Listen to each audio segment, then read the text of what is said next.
Shaw and by the Ambassador-at-Large of the Russian Ministry of Foreign Affairs, Mr. Miroshnik. It is a pleasure to welcome here dozens of representatives from over 70 countries of the globe. They are joining us from various continents. We are also happy to welcome esteemed high-ranking guests.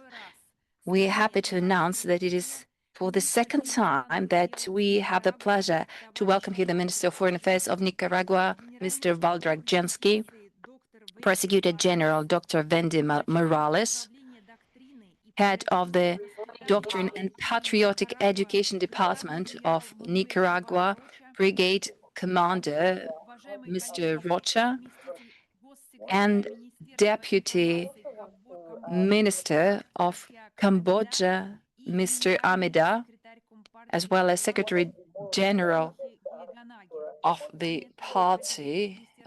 We also welcome colleagues from the Ministry of Foreign Affairs.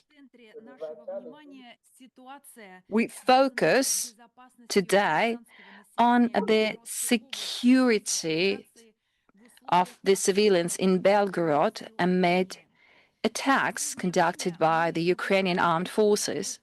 Recently, we have witnessed a sustained growth of Ukrainian attacks against civilian infrastructure and civilian populations in the border regions of Russia. Most attacks are conducted in Belgorod. The city of Belgorod de facto has become one of the most attacked regional centers of our country. The tragic statistics, dear colleagues, speaks for itself. January this year, 1 out of 3 those who suffered from the Ukrainian attacks resides in the territory of the Belgorod region. On a daily basis, dozens and sometimes hundreds of attacks are registered on the civil infrastructure. Ukrainian UAVs are responsible for at least 70% of civilian casualties in the Belgorod region. Today, we're going to proceed from the real facts. We welcome representatives of experts, analysts, and international organizations. We're convinced that their presence will make our discussion fruitful and effective. Let me stress out that we go online on the Russia Today Balkan channel in Serbian. Distinguished participants, this is the following structure that I suggest you for our video conference. First of all, we give the floor to our keynote speakers and witnesses of Ukrainian crimes. Further on, we will move on to an open discussion where you will have the chance to make a comment or ask a question to our speakers through the chat function. While giving your comments or giving a presentation, please keep your mic and camera off. Now I'd like to give the floor to the co-organizer of our video conference, to the Ambassador-at-Large of the Russian Ministry of Foreign Affairs, Rodion Miroshnik. Since 2014, Mr. Miroshnik have overseen the protection of interest of the citizens of the Luhansk People's Region. He represented the Republic in the contact group on the settlement in the eastern Ukraine. Since August 2024, Mr. Miroshnik has held the position of the Ambassador-at-Large of the Ministry of Foreign Affairs of the Russian Federation on crimes committed by the Kiev regime. In this capacity, he registered and brings to the public knowledge the facts of the dedicated strikes conducted by the Ukrainian armed forces on civilian population and civilian objects. Mr. Ambassador, you have the floor. Good afternoon, ladies and gentlemen. Good afternoon, dear colleagues. It is a pleasure and an honor for me to participate in this event. I would like to thank Madam Zhdana for your moderation, for the organization of this event. Today on the agenda, the situation in the Belgorod region. This southwestern region of the Russian Federation, by its size, it exceeds the size of Israel and is slightly smaller the territory of Belgium. The Belgorod region has a border with Kharkovskaya and Sumskaya regions. For centuries, it was part of the United Russian state. Only 30 years ago, a border appeared between them, and only 4 years ago, the real front line emerged. The total length of the Belgorod region border with Ukraine is approximately 400 kilometers. One of the main reasons why, starting from 2022, no other, but especially the Belgorod region, more often than others, suffers from the Ukrainian shellings, is its direct proximity and the proximity of its residential areas to the Russia-Ukraine border. The city of Belgorod is only over 30 kilometers off the border, and this distance is penetrated not only by missiles and long-range drones, but also by artillery and multiple rocket launchers. 4 years ago, the Kiev regime launched a continuous campaign of mass attacks on Belgorod with the only purpose to cause maximum civilian casualties, to destroy civil infrastructure, and to create unbearable life conditions for ordinary citizens. They believe that this is a tolerable leverage to influence Russia's internal policy. The region felt the impact of war immediately after the spring 2022. Together with these attacks by Ukrainian armed forces, long trains of refugees set off from Belgorod to the Luhansk People's Republic and the Kharkov region. The situation escalated in the beginning of fall 2022 when the Russian troops left the territory of the Kharkov region, while civilians, fearing abuse and execution by Ukraine, set off to Belgorod. Many of those who stayed on the territories occupied by the Ukrainian regiments were subject to tortures and harassment. Not all of them survived, and the whereabouts of their burial places are yet to be discovered. In 2023-2024, the intensity of artillery strikes of both Belgorod and the district of Kharkovskaya Gora, which sees the Ukrainian border, reached its climax. On the eve of New Year holidays, on the 30th of December 2023, the Ukrainian armed forces committed one of the most bloody crimes on the Belgorod territory. The Vilka missile and missile strike and a missile launched by the Vampire system on the central square killed 25 people. 5 of them are children and 111 were wounded. 18 out of them were minors. Among the victims, there was a young family of 3 people, spouses and their 1-year-old son. They came to enjoy the festive atmosphere, but they were trapped in Nazi fire. A mother of 2 kids fell victim. A 35-year-old woman died, covering with her body her 2 daughters, thus saving their lives. 2 girls of 9 years old and 8 months old were wounded.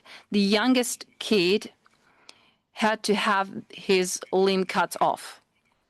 In May 2024, Kiev armed forces carried out a missile and MLR strike on the district of Kharkovskaya Gora.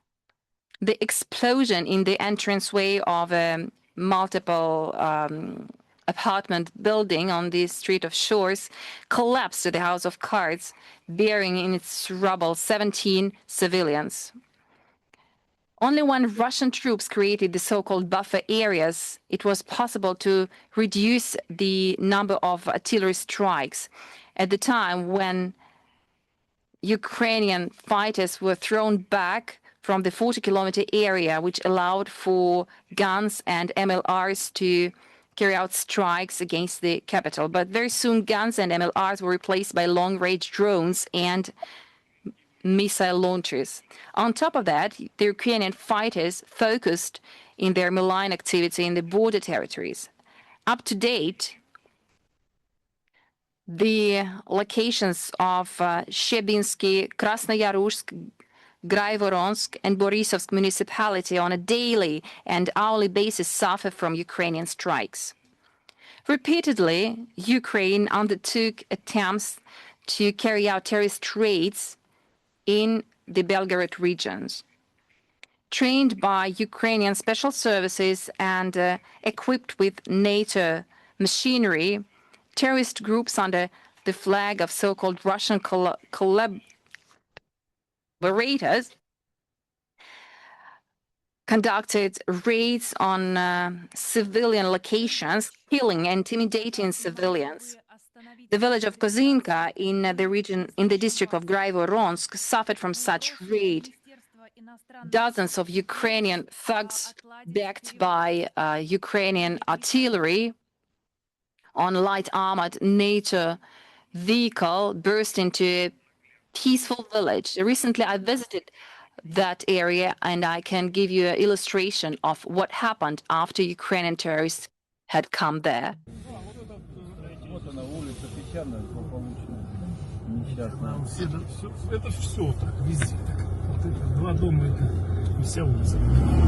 Право буквально только отремонтировано. Посмотрите, что поделано. Видите, Венус, вы снимаете? Я сам, да. Ага. Рассказывайте, да? Школа. Это то, что осталось от... Храма. Евгений Васильевич, видите? Памятник. Сделали памятник. Здесь проехали сложно. Это населенный пункт Козинка. Да, это населенный пункт.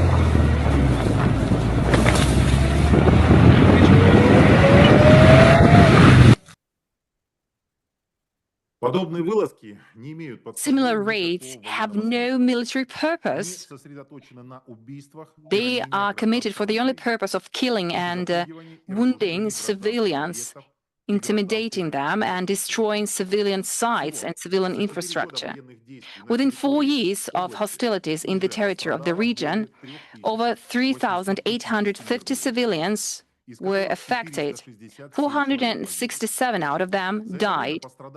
Over the same period, 238 minors were affected. 23 out of them died.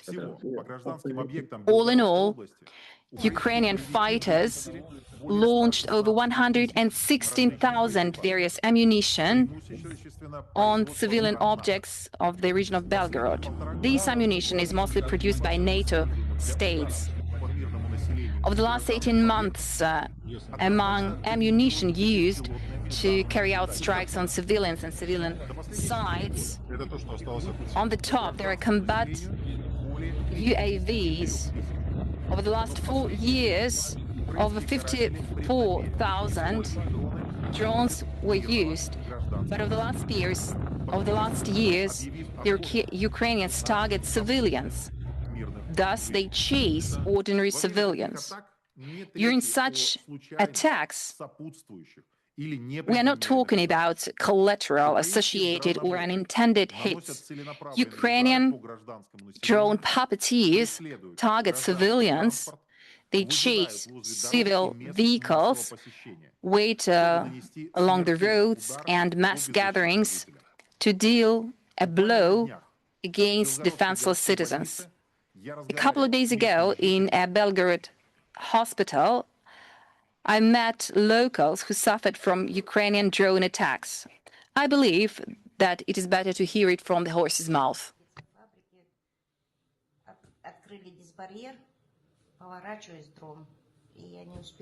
The factory disinfection barrier was opened. I turn around and there is a drone. I didn't have time to hide. It tore off my leg. I just drove over a speed bump. I started accelerating a little bit, and then there was a bang. The windshield flew out. All the windows flew out. I jumped out of the car. I did not know what to do. My daughter started crying. I pulled her out and handed her over to the military. There was a ringing in my ears when everything exploded. I was more worried about my daughter than about myself. Could you please continue the video? I think we have some technical glitches here.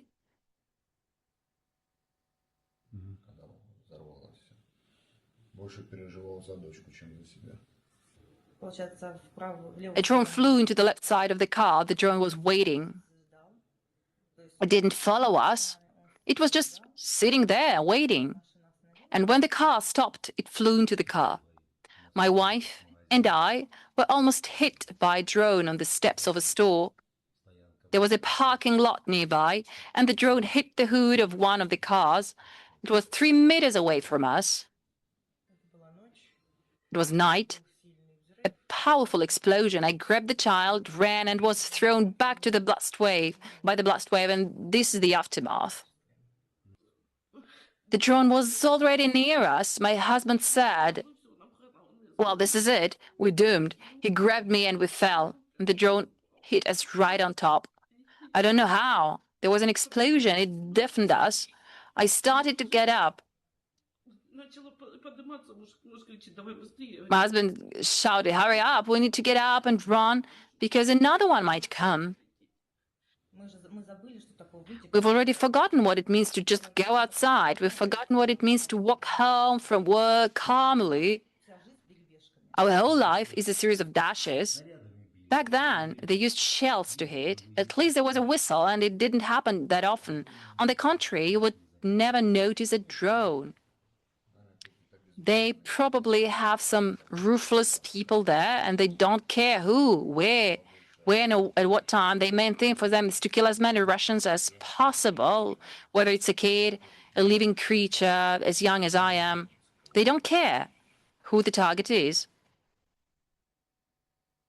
Местные мирные жители So the local прекрасно civilian понимают, population что are стали aware, perfectly жертвами aware that циничной they политики are киевского режима, getting the victims который of в the нарушении Kiev базовых regime, норм международного гуманитарного which права is violating сознание the мирного humanitarian населения, law их дома, and школы, regards больницы the civil в качестве главной population, военной цели. hospitals, and other civilian objects as the Запугивание main гражданского military населения Зеленский objects. поставил своим приоритетом. Zelensky has made intimidating террористической войны civilians против his России. priority in waging Во the время своей terrorist поездки war в against Белгородскую Russia. область я During my посетил trip один из to the объектов, который Belgorod region, подвергся I ракетным visited one ударам of the facilities that вооруженных was формирований hit by Украины. missile strike from Это Ukrainian хорошо formation умерщвленных. last autumn. Сухим языком. In the dry language of statistical reporting, it Звучало would как sound like удар the attack by Ukrainian forces on a social facility in the locality, Я хотел бы, where the чтобы civilians вы die посмотрели, and как suffered as a реально result выглядит of the место, criminal которое strike. I would подверглось like you to удару see what the украинских consequences of such strike actually look like on a facility that has absolutely no connection with the military.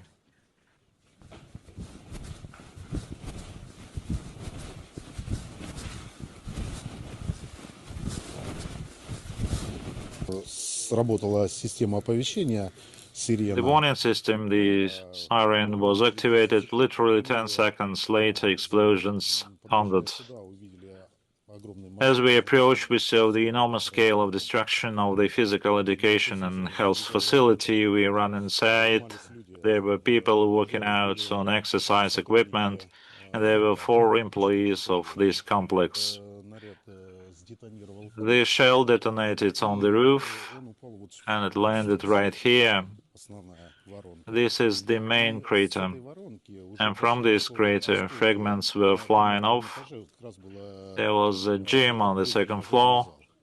Then the second shell fell on the other side, in front of the building, and the third near the house.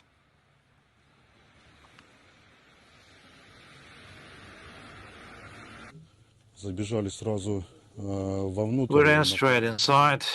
A teacher and 2 young men were killed on the second floor. Два молодых человека погибли, да. They were died.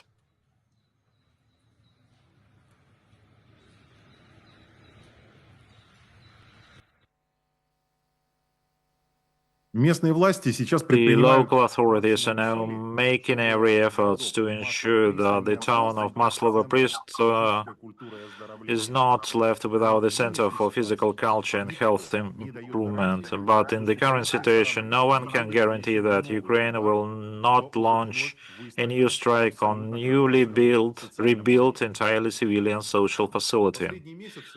In recent months, the civilian energy supply system of Belgorod and the Belgorod region has become a target of the strikes by Ukraine.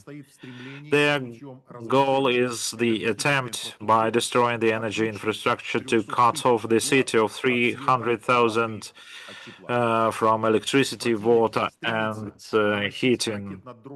The enemy seeks to carry out missile and drone strikes on electrical substations that have no connection whatsoever to the country's military capabilities.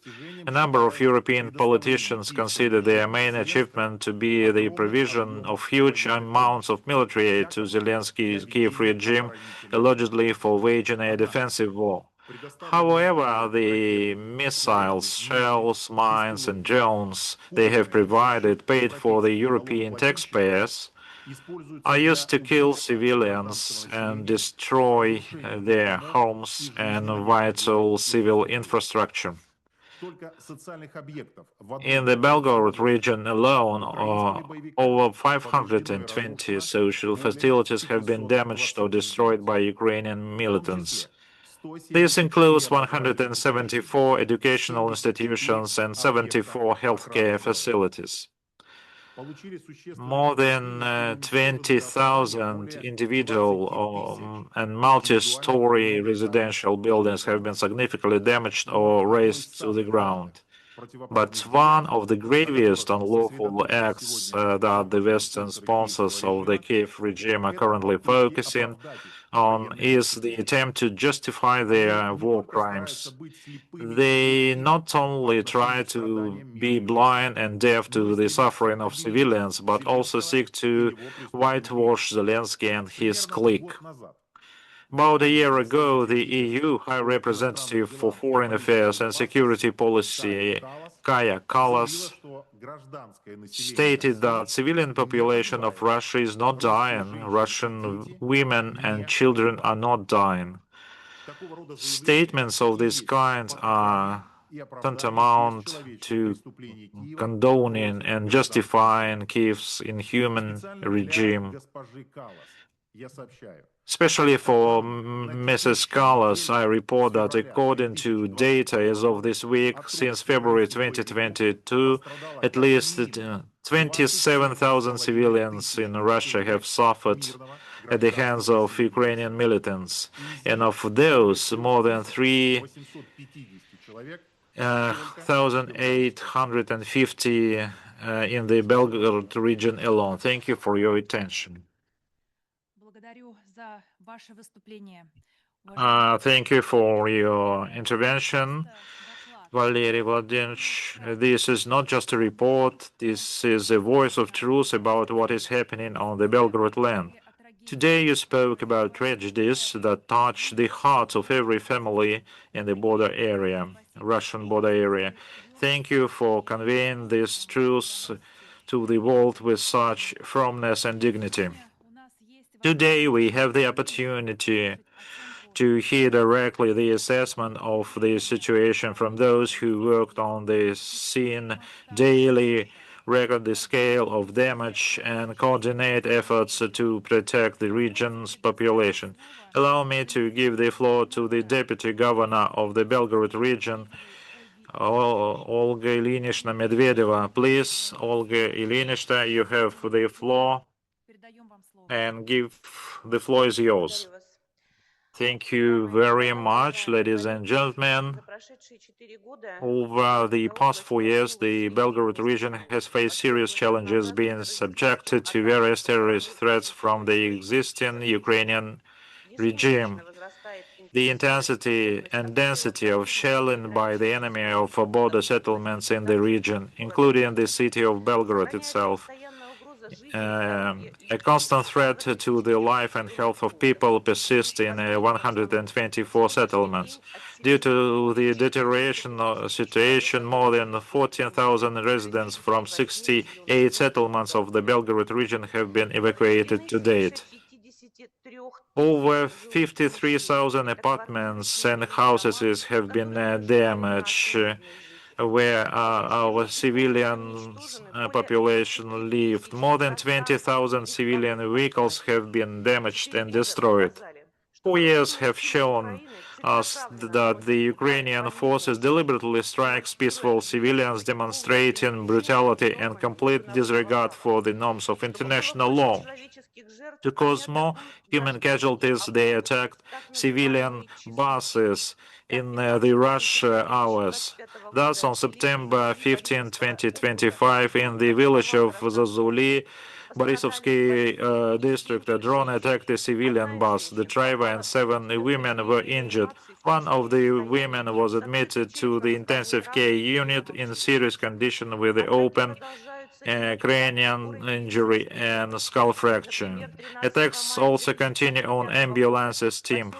On May 13, 2025, in the village of Shimono, Shebensky district, a team of medics arrived to provide medical aid to a person wounded as a result of drone attack on private house. At that moment, several enemy FPV drones attacked again. They targeted the fire brigade and medics.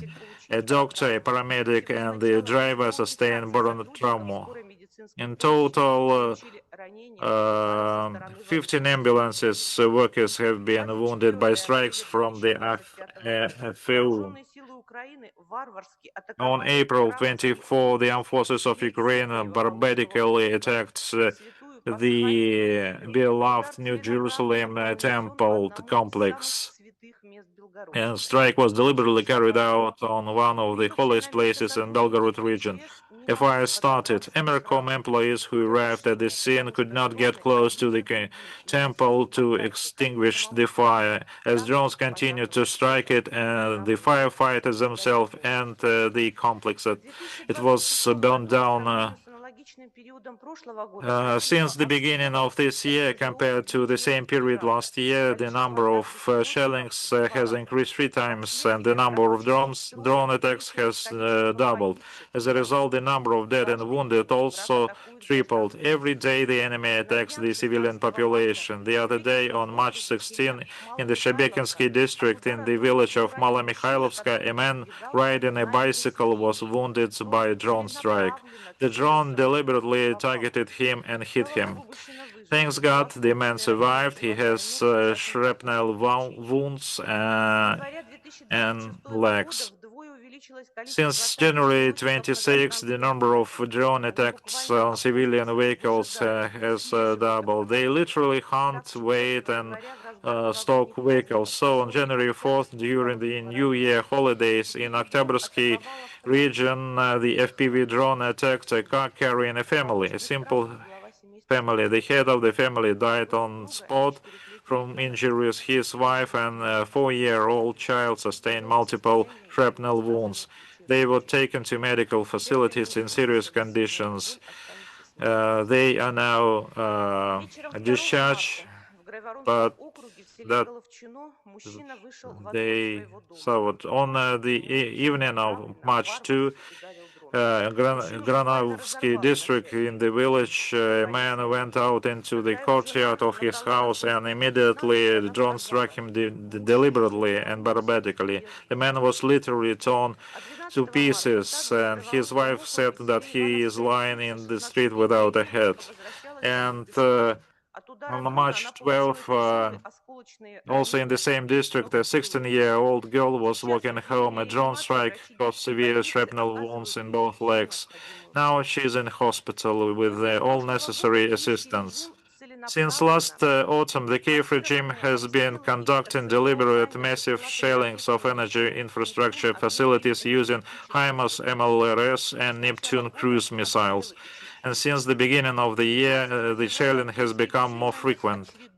On February 13, the Kiev regime launched another missile strike on Belgorod, which claimed the lives of 2 of our energy workers who were restoring heat and electricity supply. As a result of this shelling, 5 more people were wounded. One of them in serious condition with open fracture of arms was taken to the regional clinical hospital. That night, the Belgorod CHP plant was put out of operation. 572 multi-apartment buildings home to more than 74,000 Belgorod residents were left without heating. In total, this plant has been subjected to over 50 shellings. Attacks on social institutions has also become more frequent. On the night of March 15, just recently, Belgorod again came under a massive missile strike. One of the missiles hit the academic building of the constructive college in the center of the Belgorod city. Thanks God there was no one in the building. Also, just a couple of days ago, on March 17, an enemy drone struck the dormitory of Agricultural Technical School. 5 students were injured, including 4 teenagers aged 16. Starting from the very beginning of the special military operation, we understood how important the issue of safety to protect all the residents, and measures were taken which are especially unprecedented. We covered the windows of all social institutions with a special protective film. This film was tested at a military training ground and proved to protect against the scattering of glass fragments in case of explosions and the effects of the blast wave. Since the end of November 2024, we began covering multi-apartment buildings and social facilities in the most frequently shelled settlements with anti-drone nettings. Today, 270 objects were already been covered with this net. More than 10,000 shelters of various types have been made ready, equipped with first aid kits, drinking water, and essential items. To inform the population about the locations of shelters, interactive maps of shelter locations have been developed, marked, and linked to special addresses. Measures have been taken to place information about shelter locations in building entrances and on facades. We have also developed and put into operation a modular type shelter. The modular structure withstands shrapnel impacts from modern weapons. More than 1,600 modular type protective structures have been installed in the region, and we continue this work.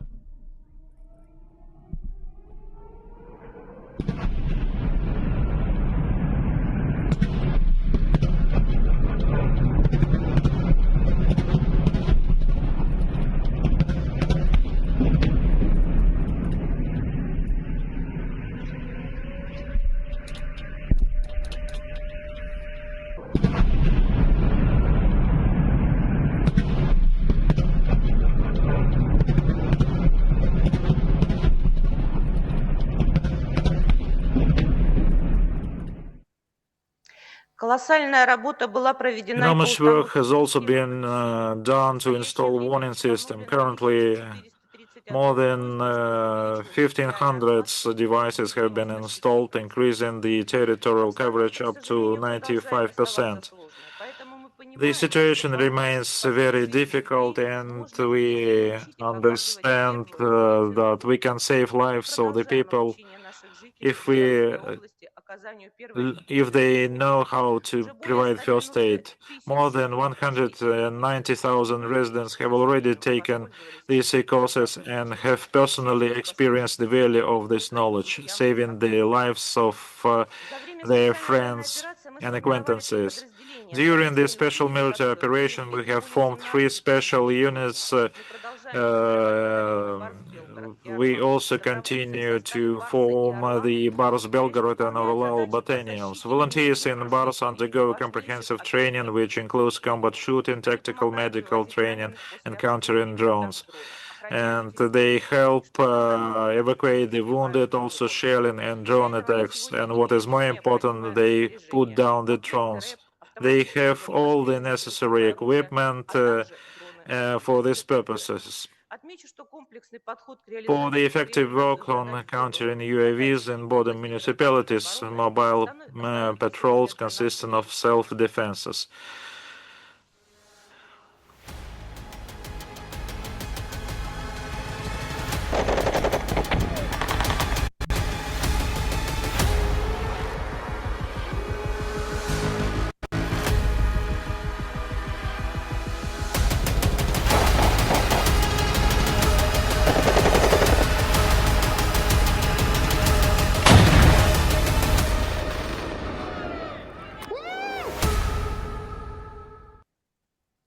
Благодарю за внимание. Thank you for your attention. Dear Olga Ilyinishna, we thank you for your intervention and for the information about the measures taken to protect the population and to save lives of the civilians. We appreciate this. Now we are moving from Belgorod studio. We come back to you soon, and now I would like to give the floor to Mr. Kornaukhov, a well-known journalist from Solovyov Life, the participants of voluntary missions in various regions. You have the floor, Sergei Sergeyevich.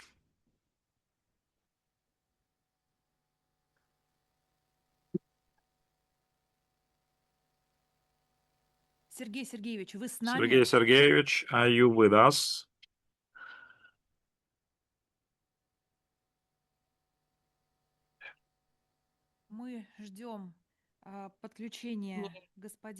While waiting for Mr. Konaukhov to join us.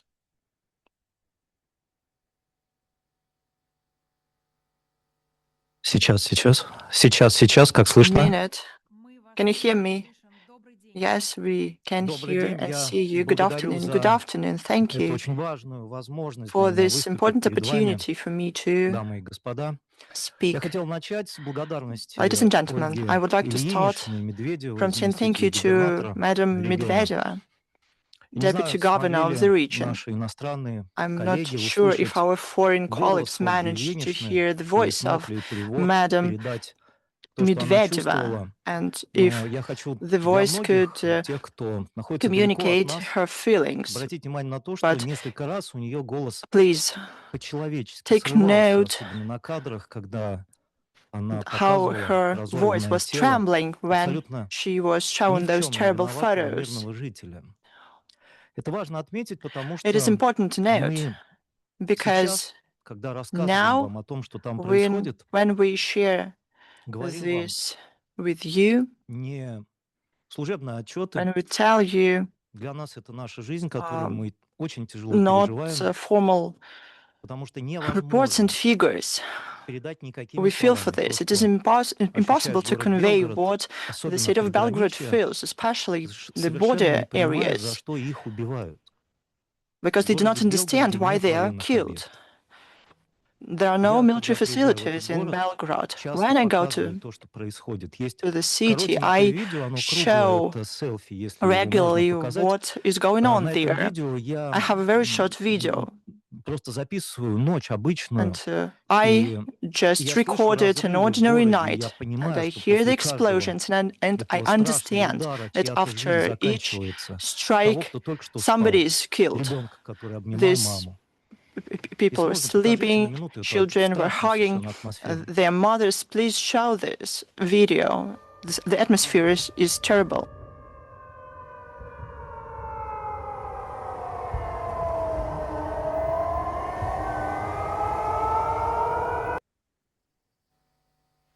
Этого достаточно. This is enough. И я хочу, чтобы наши I would like our friends, those who watch us now, understand that these conditions under which hundreds of thousands of people live right now, and they're not from the military, then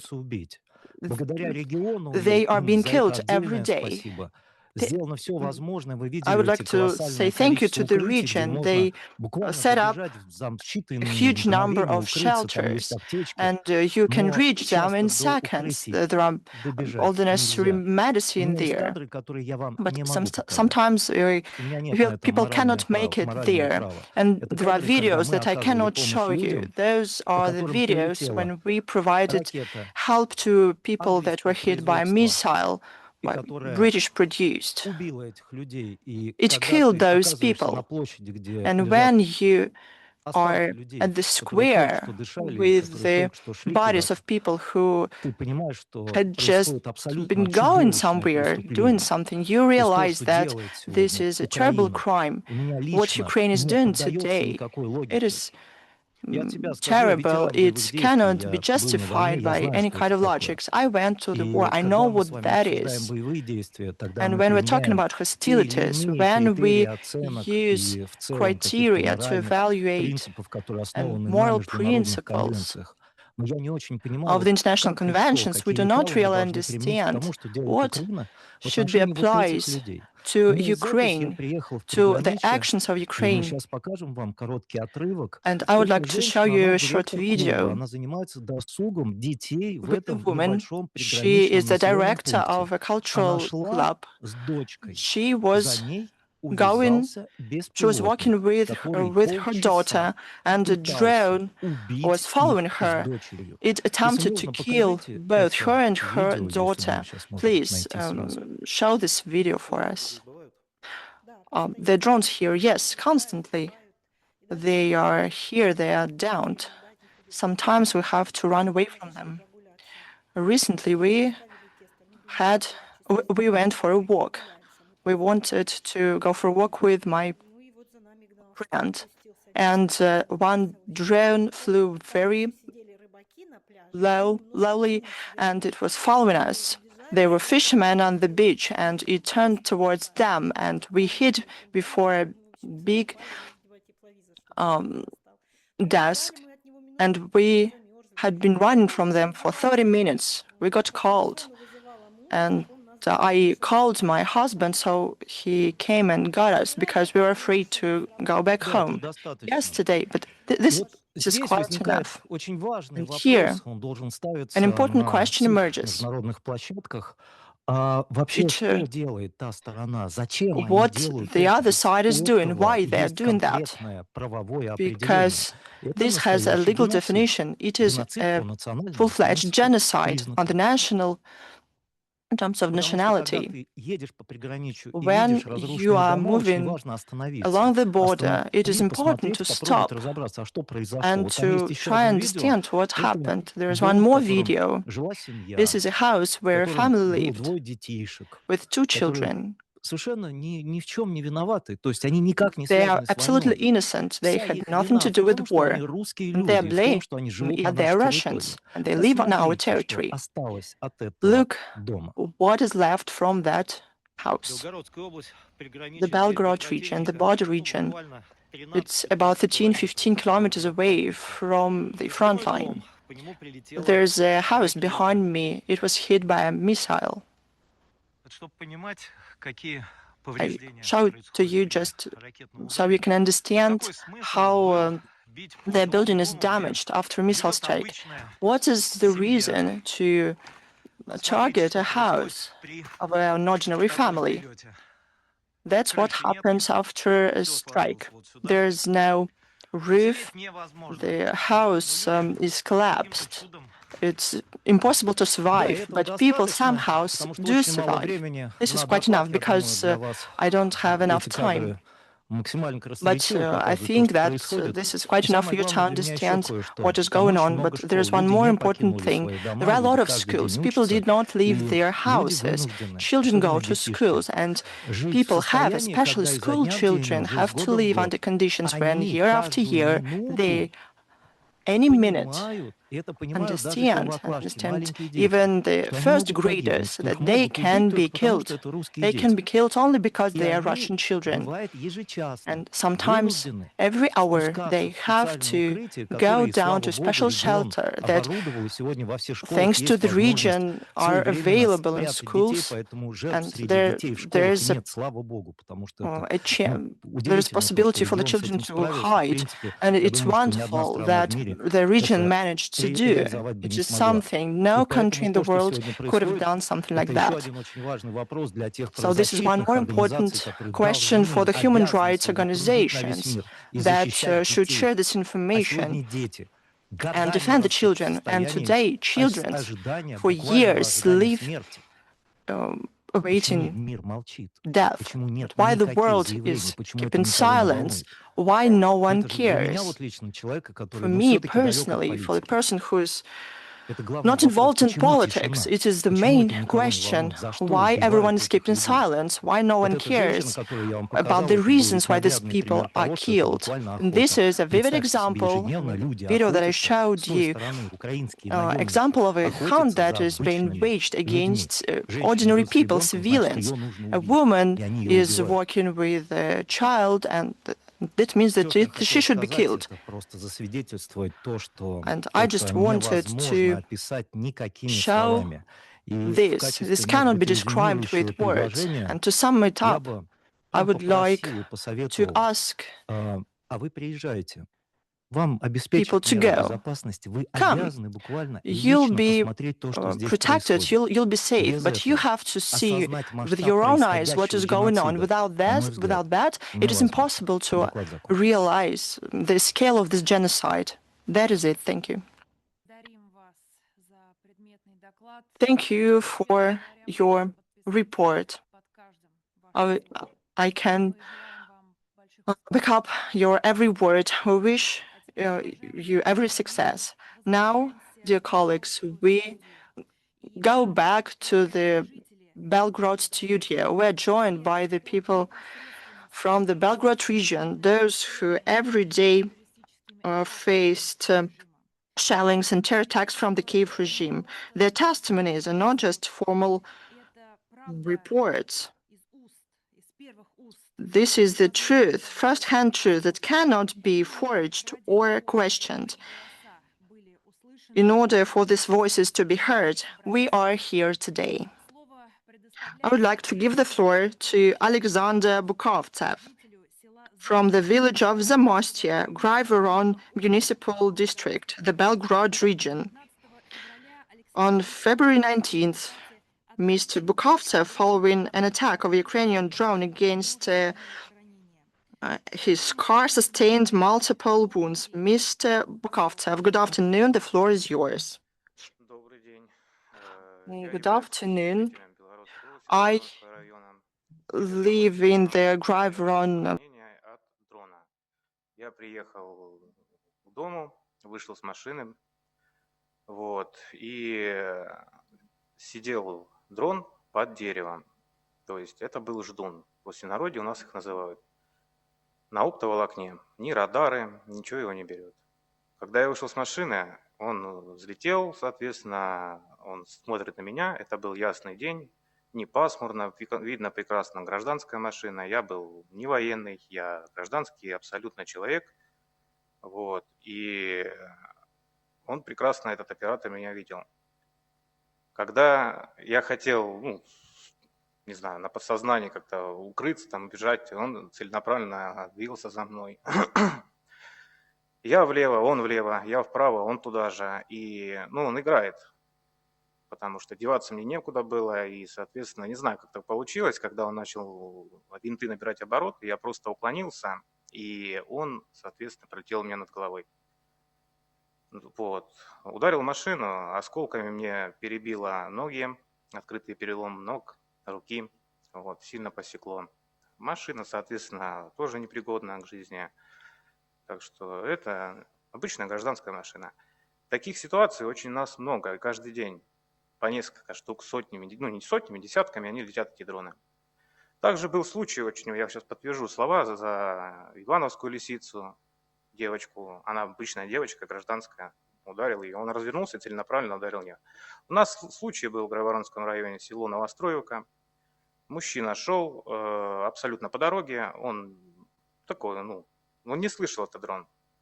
Он его ударил, то есть он убил. Вторым дроном он просто подлетел и проверить, живой ли он или нет. То есть, если бы он пошевелился, хотя человек уже был мертв, он бы его добил. Это были у нас случаи такие же. И каждый день в Грайворонском районе они десятками летят. Их сбивают, не все получается сбить. Они целенаправленно гоняются за машинами, за людьми. Даже случай был, человек ехал на велосипеде, и он его увидел. Он развернулся, ударил этого человека. И таких историй можно много рассказать. Можно было показать, но, к сожалению, у меня этих видео нет. Поэтому они, я же говорю, это не воины, которые воюют, а это трусы, которые убивают чисто гражданское население. Поэтому по-другому я ничего не могу охарактеризовать это.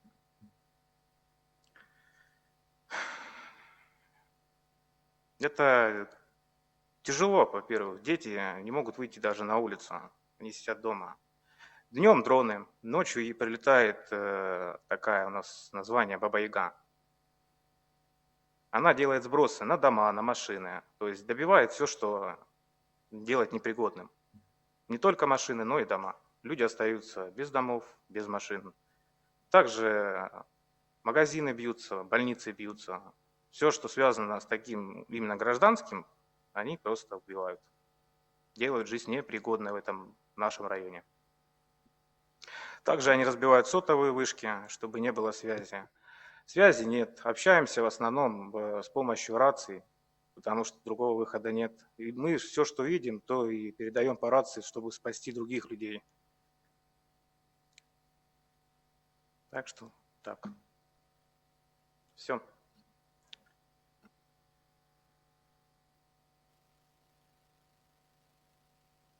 Уважаемый Александр Николаевич, спасибо вам большое.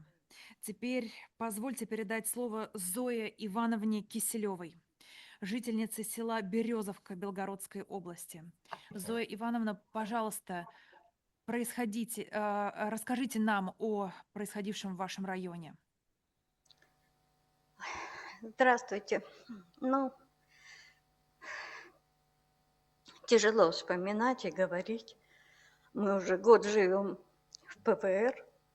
Это место, где нас выселили с нашего дома. Спасибо Украине, которая не дала нам жить в наших домах. Они нас обстреливали с дронов и с танков. А больше всего, что затронуло, рабочие. У меня это в памяти. Я работала на Борисовском свинокомплексе. И мне позвонили, что нужно заменить мою коллегу. Она в тот день погибла. А погибла подло. Подло они напали на рабочие автобусы. Минутами раньше прошел рейсовый автобус. А следом за ним ехали два was driving on that road, and this service bus was driving after that, and drones were following those buses and hit them. People were killed, civilians, agricultural workers. They were going to work. They bothered no one. They did not had weapons. They were having a nap, talking, watching their phones, and a minute later, they were killed. Civilian, ordinary people were killed. It was not a military vehicle. They were civilian buses. And my colleagues, my friends were killed in a moment.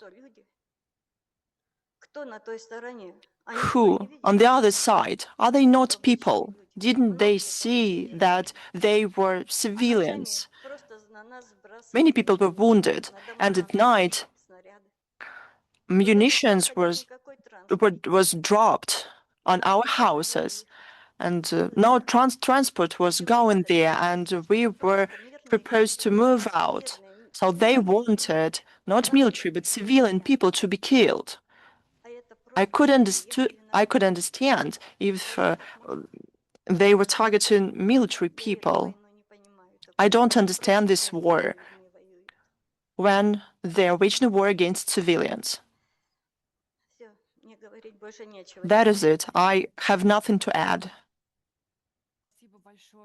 Thank you, distinguished Madam Kiselova, for sharing your feelings, emotions. This is extremely important for the participants of our video conference and the international community that has to hear what is going on in the Belgorod region. We wish you all the best. Now, I would like to give the floor to our third guest from the village of Oktyabrski, the Belgorod region, to Anna Golovina. On January the 4th, a tragedy happened. The car of her family was attacked by a Ukrainian drone. Madam Golovina, please share what happened with us. Good afternoon. For me, it is a very important and valuable event. I'm happy to be invited to the international video conference that is participated by a lot of representatives of many countries. I would like to share my personal tragedy to do with this war. I was born and grew up in the village of Oktyabrski, the Belgorod region. Here I married, started a family, and gave birth to 2 sons. My loved ones live here too. The border areas in Belgorod region is my native land. For someone, this is a small location on the world map, and for me, this is an important place. I'm terribly sorry, but I'm so troubled. This is extremely emotional for me. All the best moments in my life are linked to this place. Until recently, that was the case. The beginning this year, a tragedy struck our family, and it claimed the life of my beloved husband, who is a breadwinner and who was the father of my child, Mr. Golovin Bakaramilevich. He was only 37 years old. I want to show you his picture. Unfortunately, I wish I could show you this on the slide, on a bigger format for you to experience, to understand our personal tragedy. This is our family.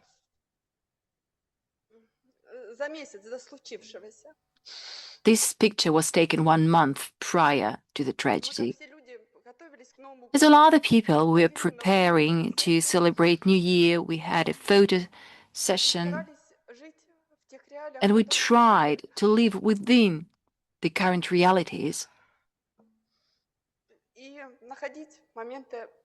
We tried to find joyful moments, but at the beginning this year, on the 4th of January, during New Year festivities, we decided to go to Belgorod. This was our native town. We wanted to show to our kid Christmas tree installed at the city center. We wanted to forget the grievings we had at the border area. My husband was driving. I was sitting next to it, and behind us was our 4-year-old son, Misha. And here I would like to point out and to draw your attention to the fact that our vehicle, our car, had the sign, a child in the car, a child aboard. I would like to stress it out to show that the actions committed by the Ukrainian side were deliberate. A hideous, a cynic military war crime was committed against us. We suffered from the hands of the Ukrainian Nazi regime. Not far from where we live, we were attacked by a few drones. Many words were said about them. They were guided by a Ukrainian operator. Detecting a civil vehicle and understanding that a kid is on board, they conducted a targeted strike on the hood, on the roof of our car. My husband was killed on the site. We saw it with our own eyes. It was a merciless death. I will never be able to forget the seconds of his death. The car, may I continue? The car was lost and it hit the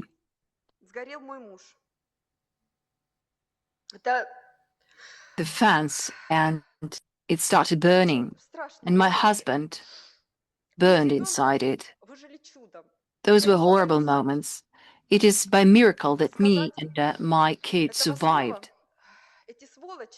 I will dare saying that those rats wanted to destroy our family. It was repeated on many occasions that drones were flying over us like hawks. There was no chance to approach us. We were rescued at the end of the day. Together with my kid, we were hospitalized in the ER department. My kid was sustained furious surgeries. This is a picture depicting my kid in a hospital. I hope you can see him. He suffered a barotrauma and a skull fracture. I also received multiple wounds. I would like to point out that even after all the surgeries being made, Misha, my son, still has over 20 fragments in his body, those that cannot be extracted, caused by those Nazi strikes. But the most important is that it caused us a psychological trauma because we witnessed the death of our beloved father. In a moment, we left our breadwinner and we lost our happiness. We lost our home because we couldn't come back. We couldn't leave 15 kilometers from the state border between Russia and Ukraine. We lost our car. We lost all the routine life. We lost the possibility to go to the kindergarten, and we lost our dog, and of course we lost our health. I want my voice to be heard. Our tragedy is only one out of hundreds. Those hundreds crimes committed by those who I cannot call human beings. On a daily basis, they intimidate, they abuse civilians. By those, I mean Ukrainian Nazi. They leave us under conditions of permanent fear, concern for our beloved ones, for our parents and grandparents. Dear representatives of foreign states, I kindly ask you not to turn a deaf ear to what I'm saying. We, citizens of the region of Belgorod, we want to be heard. At the end of the day, the actions carried out by Ukrainian Nazi defy all international norms and instruments in regard to a human being, to human rights. They disrespect the norms and principles of the international humanitarian law. We are so desirous to be heard, and I'm so happy that I'm here. I'm so happy to be at this hard and at the same time so valuable and important event. And I want to thank our governor, Vyacheslav Gladkov. I know that he doesn't hear me now, but if I meet him, I will say this personally. I thank him for his big heart, for the humane treatment, for his kind soul, something that every citizen of the border area can feel. Thank you for your sympathy that we, ordinary people, feel. Thank you for visiting hospitals. Thank you for helping us restoring households. I also thank Olga Ilyinishna. She mentioned that special battalions, Bas and Olan, had been established, self-defense battalions. And to them, I would like to express my sincerest gratitude on behalf of all the locals of the region, of all those who live in the Belgorod region. The city of Staroskol, Koroche, Gubkin, the cities which at the beginning of this war were considered as well protected and safe, even those locals had personal experience of this tragedy. I thank the fighters of the battalion Bas, Olan, and the self-defense battalion on a daily basis. And I pointed out, on a daily basis and on a minute basis, they risk their lives to save us, ordinary citizens of the borderline. At the beginning of this year, there was a massive electricity blackout in the city. We didn't experience it previously. Our services dedicated their lives to save us. I would like to express my gratitude to rescue teams, to energy employees for the dedicated work.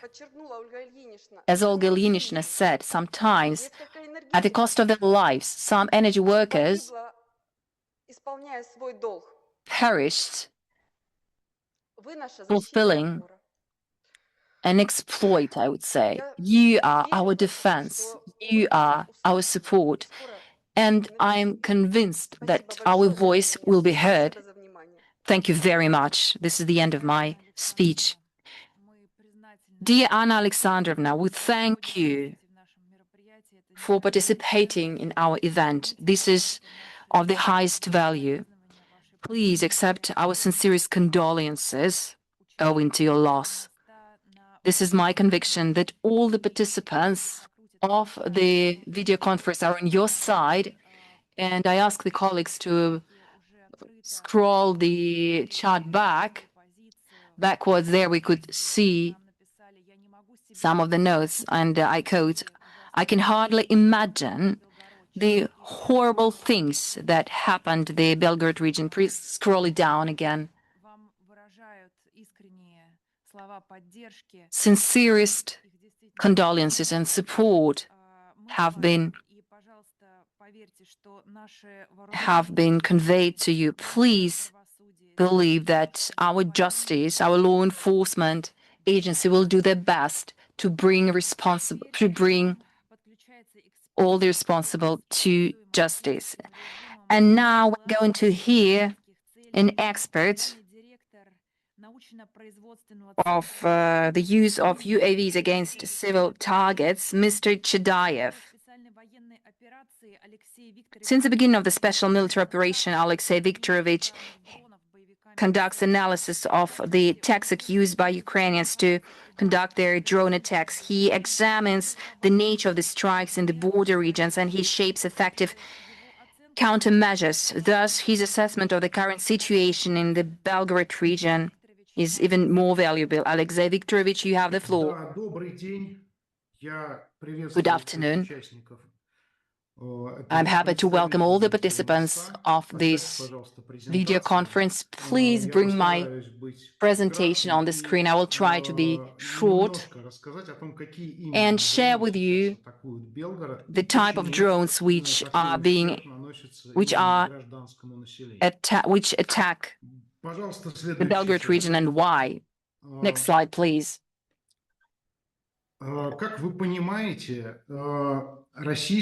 As you understand, Russia does its best to protect its territory against attacks conducted by missiles and drones.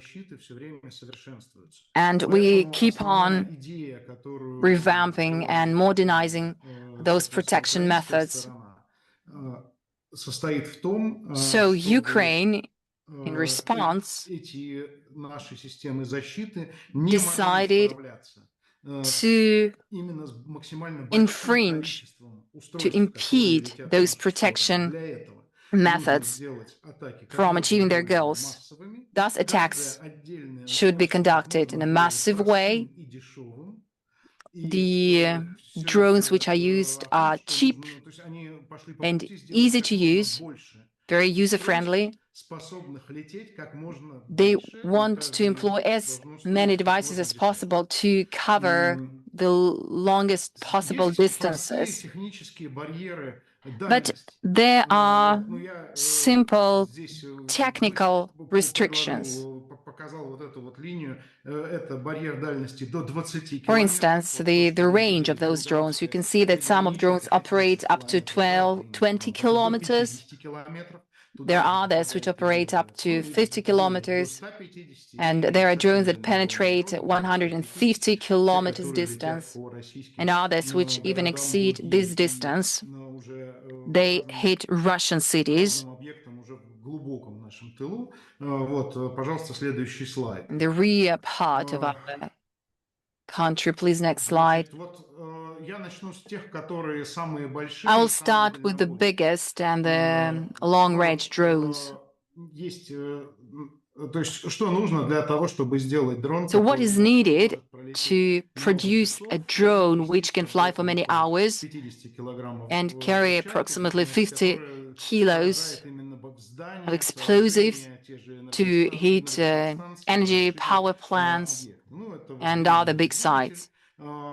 So they should be equipped with a diesel engine. Here you can see the image of a Ukrainian drone.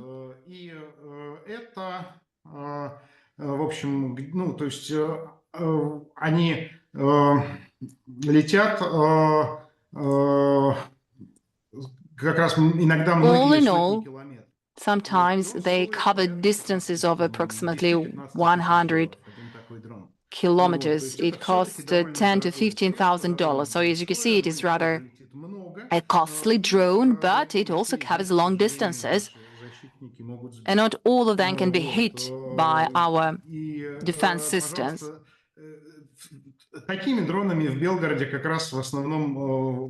Belgorod, these drones in Belgorod usually hit power plants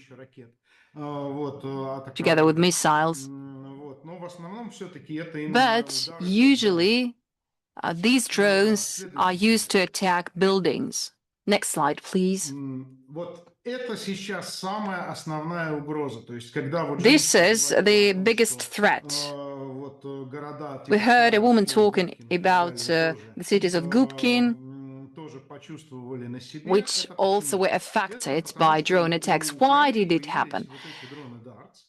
The reason is that Ukraine acquired Darts drones. It costs only about $1,000 US. It carries up to 4 kilos of weight and covers the distance of up to 50 kilometers. It is made only of plywood, and what matters most is that the control is not very good at such distance. That is why the auto control device is set on board. So once it detects a person or a site or an object, the drone operates itself without the operator. It is the AI which takes decisions. In the second picture, you can see two-engine drone with fiber optics. This is something that allows for an operational control. It remains invisible for radars, so the only way to detect them is to see them through cameras, through lenses. And 60% of all attacks against Belgorod are conducted by those DARTS drones for medium distances. Next slide, please.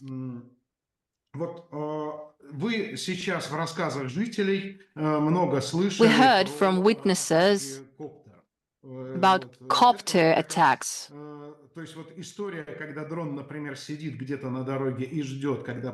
We heard a lot about waiting drones sitting on the roadside waiting for its target. These are copters which are used here. They do not cover long distances. They cover only distances of up to 20 kilometers, maybe 25. But for long hours, they can wait for their target to appear. On top of that, these drones can be now dropped from a big mother drone. So you can see it on the second photo where you have the big drone and two small drones at the bottom.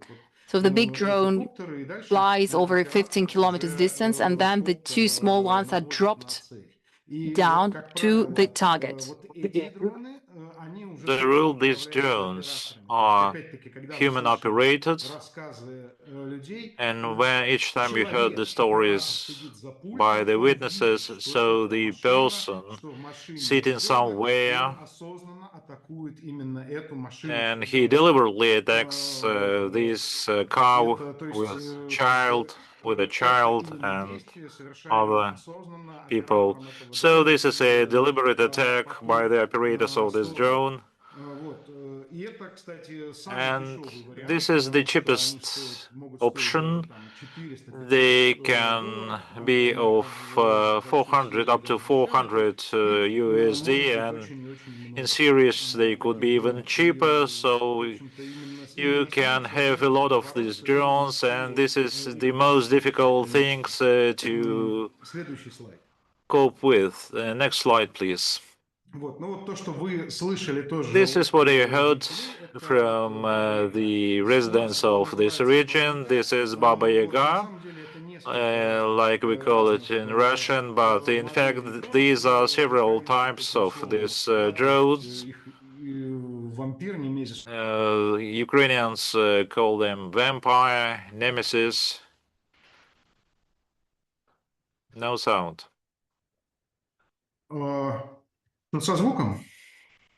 Can you hear me?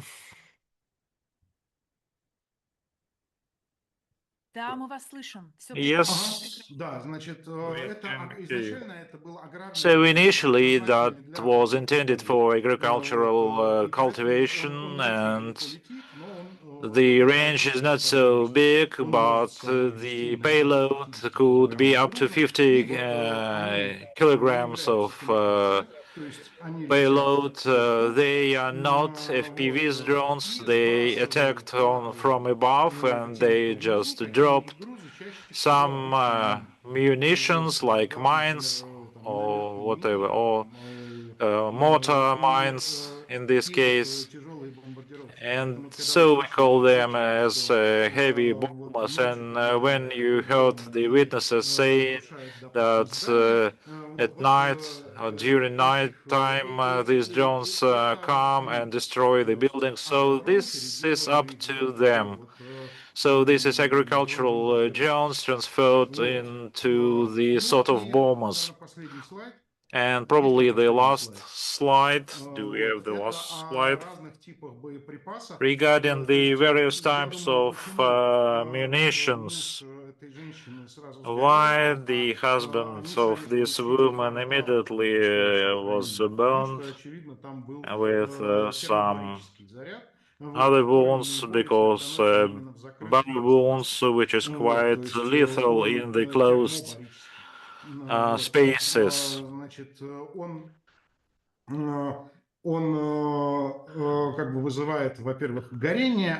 So it produces high heat and burning, and with a maximum casualties among the human beings, creating the explosion wave. So there are fragmentation munitions against humans not protected, or high explosive fragmentation munitions, or heat explosive munitions. And in conclusion, I would like to add that probably it's up to these things. It's just a very mean war that probably it has its logics in order to deviate the forces of the Russian military to ensuring the maximum protection of the civilians. When the bigger parts of the Russian soldiers are attracted to protect this 400 kilometer length of the border, so they're trying to have some leverage in order to be equal in terms of the personnel numbers. So this war is against civilians. This is a terror against civilians, and of course it's as mean as possible, but unfortunately there is some logics in it. That's it. Alexei Viktorovich, thank you very much. Your analysis of the taxes of using the AVs against civilian targets and protection against this is quite valuable, especially for the residents which face daily the threat of these UAVs. Now I would like to give the floor to the Mr. Scott Ritter, a renowned American military analyst, former U.S. Marine Corps intelligence officer. Today, Scott Ritter unfortunately cannot be with us in person, but in a pre-recorded video message, he will share his expert perspective with us. Please start the video. Hello, my name is Scott Ritter, and I want to thank Добрый день, меня зовут Скотт for inviting me to speak on the war crimes committed by the armed forces of Ukraine against the civilian population of Belgorod and, frankly, elsewhere as well. Part of a trend of activity by the government of Ukraine toward the civilian population of Russia that doesn't conform with international law. Crimes against humanity, crimes of war.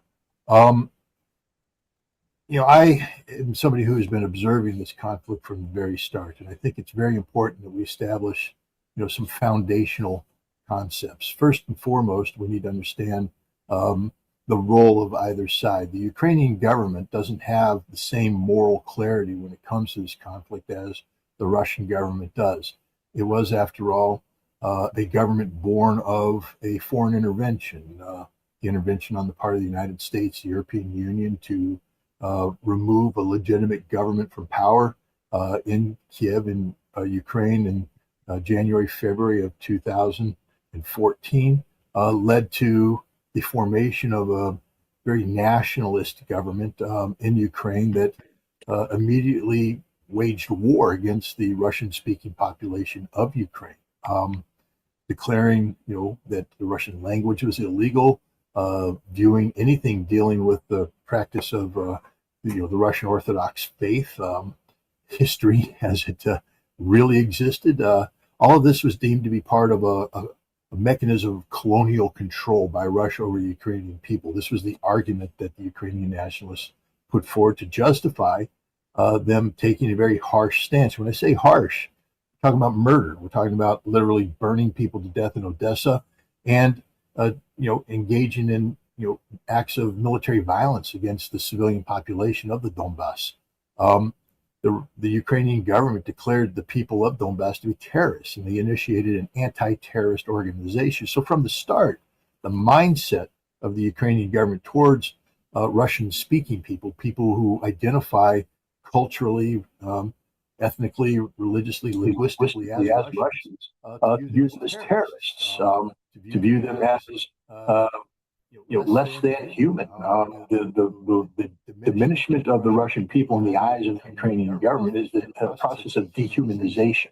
Basically, you take away the human identity of the Russians, you turn them into something less than human, therefore facilitating the implementation of policies that otherwise could only be explained as blatantly illegal. The murder of innocent civilians, the attacks on civilian infrastructure, the targeting of cultural places, basically to embrace a policy of cultural and ethnic genocide against Russia. Now, this was the policy of the Ukrainian government when it came to the Donbass. And as the special military operation got underway, it's a policy that the Ukrainian government has extended everywhere. There has been fighting between Russia and Ukraine. And we've seen the fighting expand into Zaporozhye and the Kherson. We've seen the Ukrainian government lash out against the populations there. We've seen the Ukrainian government extend bombardment that was originally only limited to the Donbass to now strike Crimea, southern Russia, and more frequently moving into central Russia, into the Russian territories that neighbor the northern border of Ukraine with Russia, including Belgorod. This isn't a military operation that's being waged by the Ukrainians. It's a continuation of their anti-terrorist operation mindset, where they seek to punish the civilian populations of these territories as a way of continuing their overall policy posture of dehumanizing and diminishing the cultural value of the Russian people. And this is what we see taking place in Belgorod today. It's a continuation of this overall policy of the Ukrainian government and of the actions of the armed forces of Ukraine to treat the Russian people, Russian culture, as something not worthy of being identified as the equal of Ukraine. It's the diminishment of Russia. It's a criminal mindset, and it's led to, significant damage against the civilian infrastructure of Belgorod and other territories, and of course, the murder. And it is murder. This is not collateral damage of a legitimate military operation. These are acts of murder perpetrated by the Ukrainian government for the sole purpose of punishing the Russian people. This level of hypocrisy is ignored by the West, where there's a significant amount of attention paid to Russian actions against Ukraine, but the Russian actions are the actions of a nation carrying out military operations, striking exclusively military targets or military industrial targets or economic targets linked to the overall strategic posture of a nation. The Russians don't seek to strike Ukrainian civilian population. The Russians don't seek to destroy Ukrainian cultural centers. The Russians don't seek to denigrate or eliminate the Ukrainian nation or the Ukrainian people or the Ukrainian identity. And yet this is exactly what Ukraine seeks to do to the Russian people in Belgorod and elsewhere. And it's time that the international community call out this hypocrisy, call out this double standard. And I think this conference will play a very important role in doing just that. Again, thank you very much for allowing me to speak, and I wish you great success.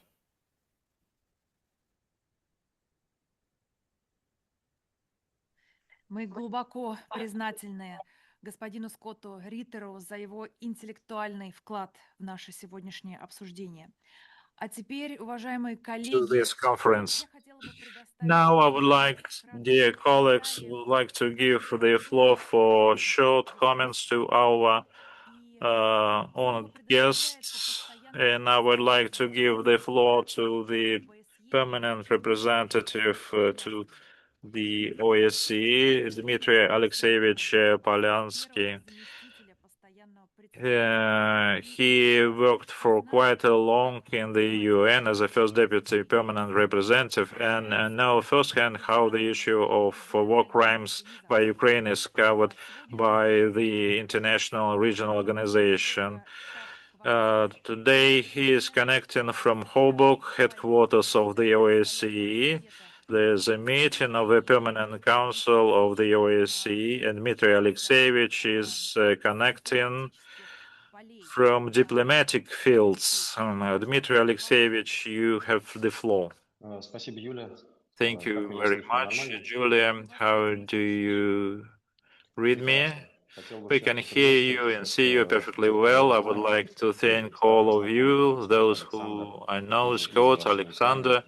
I see you on the screen, probably some other friends. Best regards from Coburg, Vienna, and first of all, I'd like to thank organizers of today's TV link, because these events are very important in order to cut this bubble of lies created by Western media, created around the crimes of the Kiev regime. And today we are trying, Julia was right by saying, I'm just intervening during the break of these two meetings. We're trying to bring the truth about the real acts of the Kiev regimes, its real face, and its actions and acts against the Russian civil population. And first of all, in our border Russian regions. It's not the secret that Belgorod region is the major target of the Ukrainian forces, and we see the high price paid by the civilians for geopolitical ambitions of the Western countries, which decided by the hands of Ukraine to inflict strategic defeat on Russia. We talked a lot about the statistics of strikes against the Belgorod region. It's quite shocking, especially during the first quarter of this year. The number of casualties among civilians is going up. We provide statistics and information because no one else would provide this information. Everyone would remain silent, and it's not done by accident, not accidental strikes. It is deliberate strategy of the Zelensky regime, so they considered civilians as the targets, legitimate targets, by their mean mindset. And those who call themselves as civilian countries, they are not saying about this, but when something happens on part of Russia, they immediately start shouting about the violation of human rights. So this is a selective application of international law, which is not can be used by Russia. So they use selectively the violation of international human laws. They trying to put a blind eye on the crimes committed by Ukraine, just putting all the fingers towards Russia. So we are witnessing this hypocrisy on a daily basis. We have permanent council meetings here in Vienna, and we're trying to draw attention to these acts, but our vis-a-vis are deaf and blind regarding this. They just claiming about the obligation of Russia, but about the obligations and commitments of Ukraine, we never heard about this. We see just the demonstration of a colonial mindset of the Western countries. They are trying to dehumanize of their opponents, showing that they are not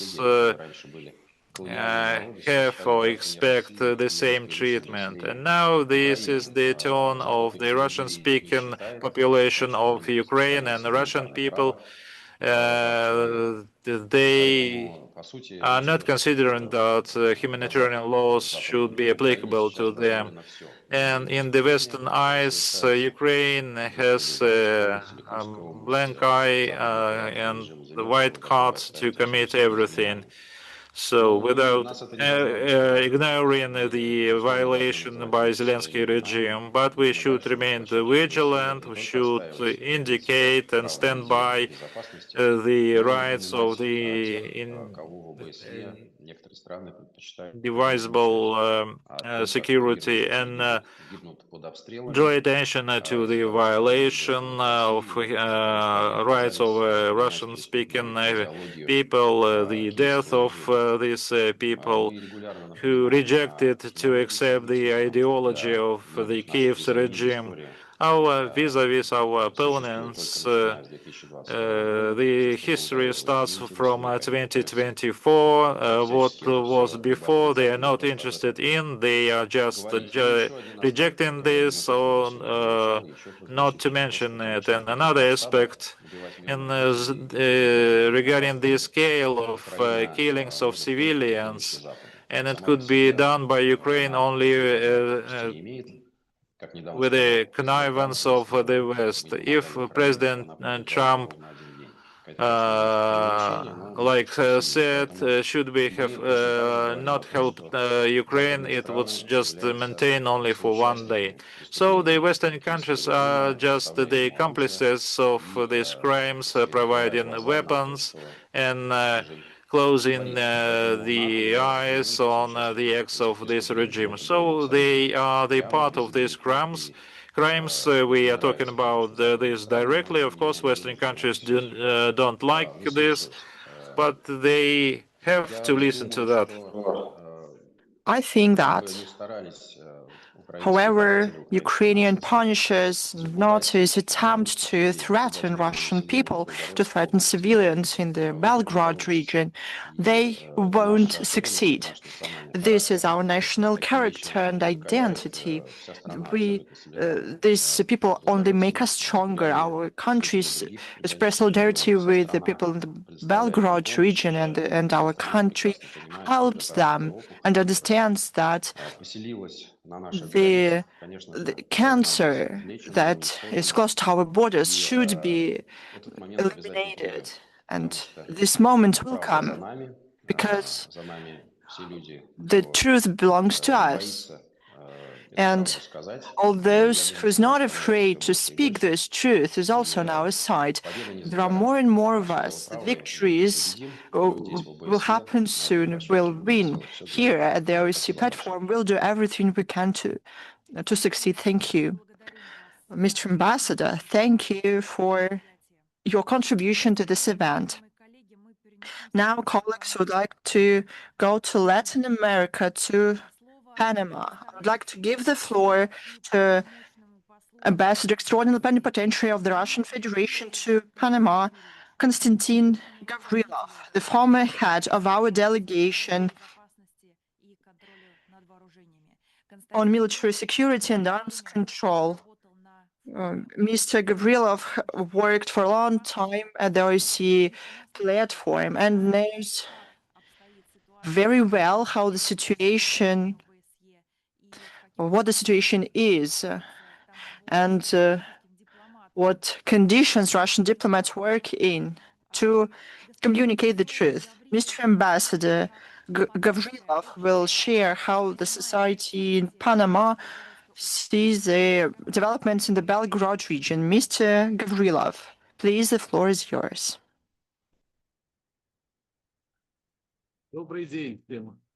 Good afternoon. Greetings from warm Panama. Madam Zhdanova, you scared a little people, and I am happy to feel one more time the atmosphere where I worked for 4 years since 2020. First of all, I would like to present my colleagues who work here, Mr. Luis Acosta, the director of the Regional University Center of Panama University in San Margarita, and Mil Delgado, the president of the Society of Friendship between Russia and Panama, and we have two committee members, Ricardo Rodriguez and Hanses Gunyos. They are old friends of ours.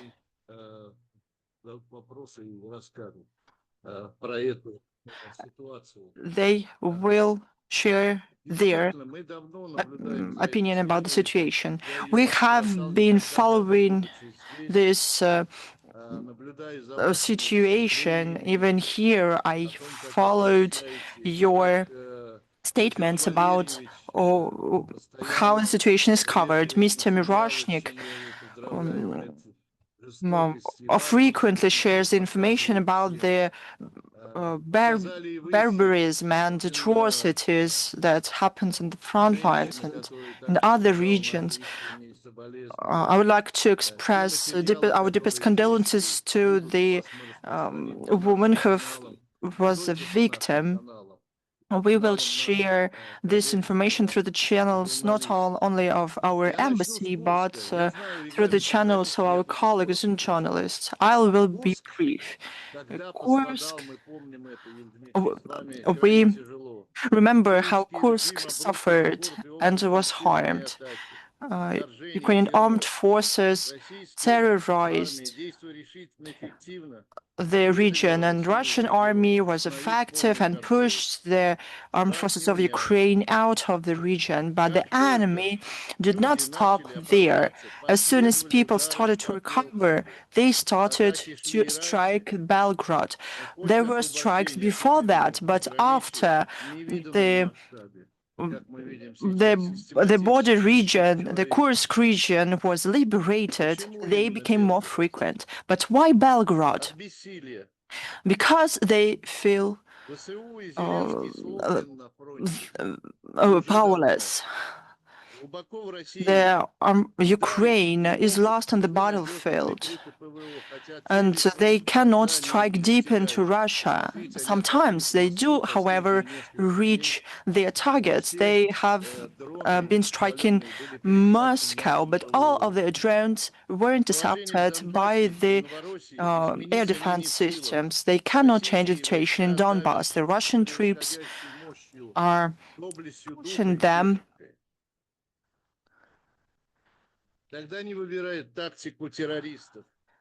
That is why they chose the terrorist tactics.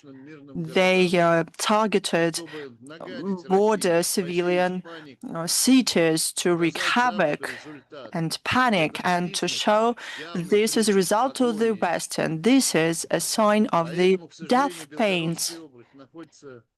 That is why, unfortunately, the Belgorod region is an emergency situation. Shellings, artillery terrorize civilian facilities. Here in Panama, we see different responses. The government seemed to disregard and put a blind eye on this. But among people, there's an understanding that these atrocities should be stopped, and my colleagues asked me to show these statements to a wider public, and we will do this. Hundreds of people in Panama express support to us in private conversations and publicly. We thank them for that. Unfortunately, it is the civilians that in Belgorod that are blameless. Women, children, the elderly are the main victims of the Ukrainian terror. And there are hundreds of facts, and Rodion Miroshnik enumerate hundreds of them in his statements. So I won't add anything more to this. You showed quite vividly what is going on. This is not a war, this is a genocide of the Russian people. The first responders work round the clock. However, the West kept silence. My thoughts about the West, probably those from the West that hear this, remember the last words that I said in July 2024. I hope that they didn't forgot them. I won't reiterate them. The criminal Kiev regime will continue torturing Belgorod if it does not see strong response. The Nazis, no measures, some measures will stop them.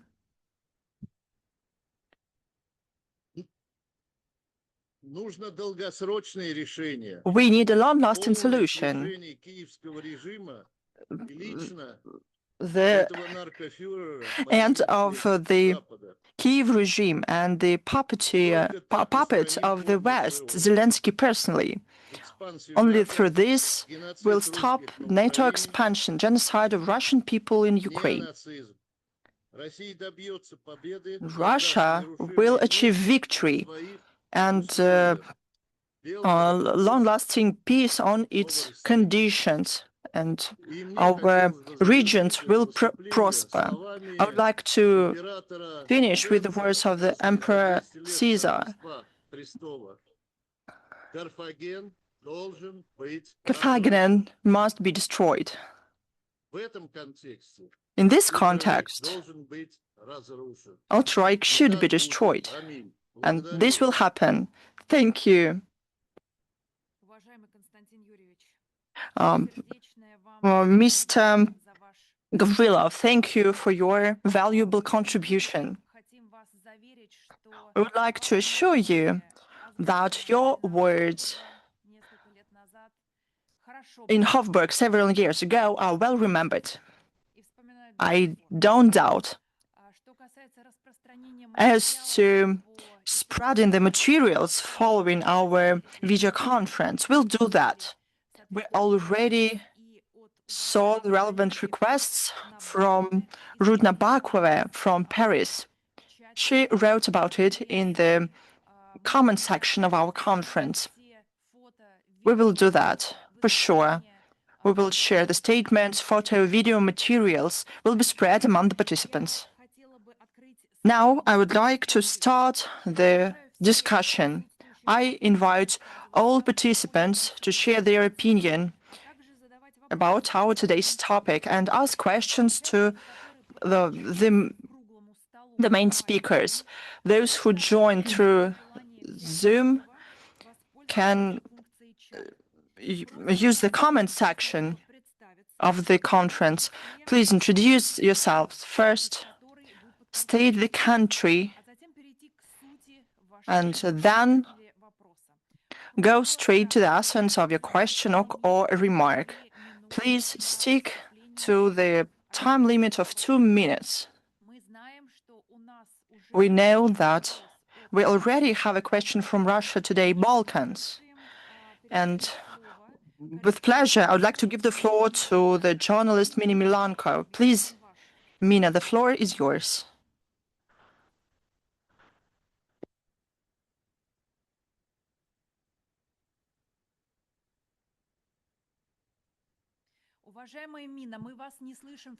Mina, please, we cannot hear you. Turn your mic on.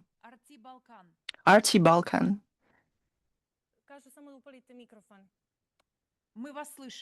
Now we can hear you. Thank you. Good afternoon, everyone. Thank you for the opportunity, first of all, to talk with you about this important topic, and thank you for the opportunity to speak. We have one question to Rodion Miroshnik. As we heard and saw today, there are a lot of proof that against civilians in the Belgorod region, NATO equipment and munitions are used. Does the Russian MFA plan to start an official investigation about those to blame in NATO countries that produce these armaments? Thank you. Thank you, Mina, for your question. And I would like to give the floor to Rodion Miroshnik. Indeed, thank you very much for this question.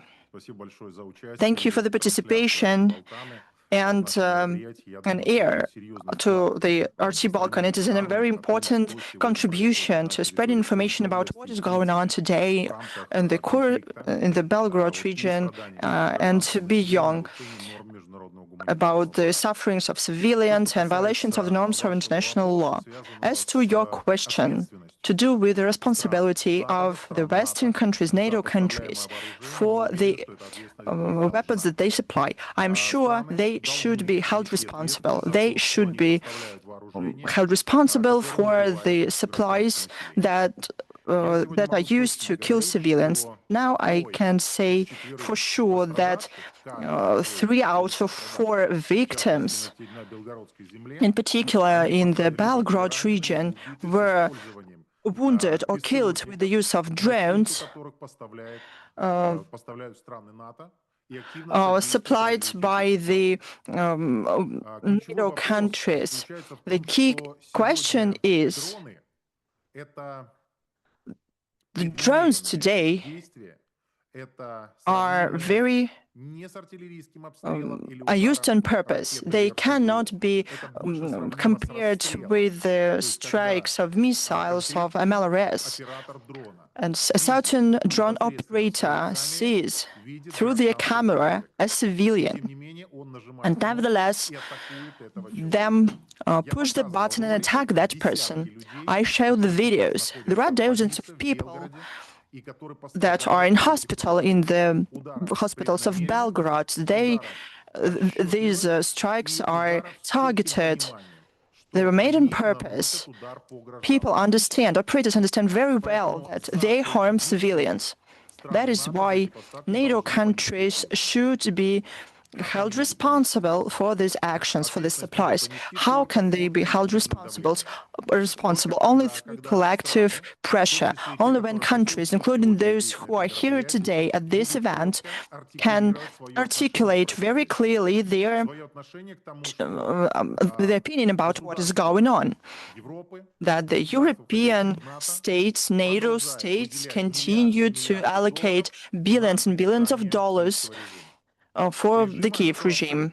This is the regime that, as one of our experts said, Alexei Chudayev, he said that it is beneficial to use cheap drones and to strike civilians with them to distract army from the hostilities. But this violates the norms of international law, the very law that was enshrined in the Geneva Convention after severe, bloody World War II. The point is that we collectively allow these violations to happen. International law does not work. It is applied selectively. Only when the Western countries want, they say, we will condemn this particular country because it punished one person. When we have more than 40,000 victims within the conflicts only from one side, from the Russian side, I mean Donbas, border areas, including the Belgorod region, In this case, we don't hear any condemnations against Ukraine. Germany said nothing.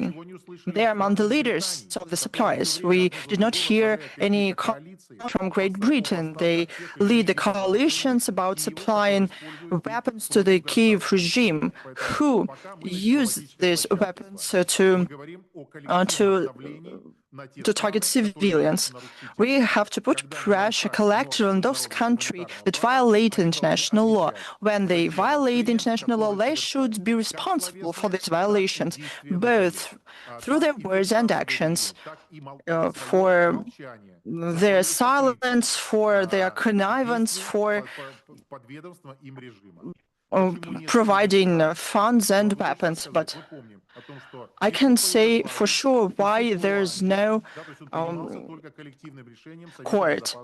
This decision was made through the UN Security Council. Now the UN Security Council has countries with the veto right that are the direct accomplices to the Kiev regime, and no attempt to bring the Kiev regime to justice won't be allowed by them. This is possible only through the collective pressure of all the countries who will make them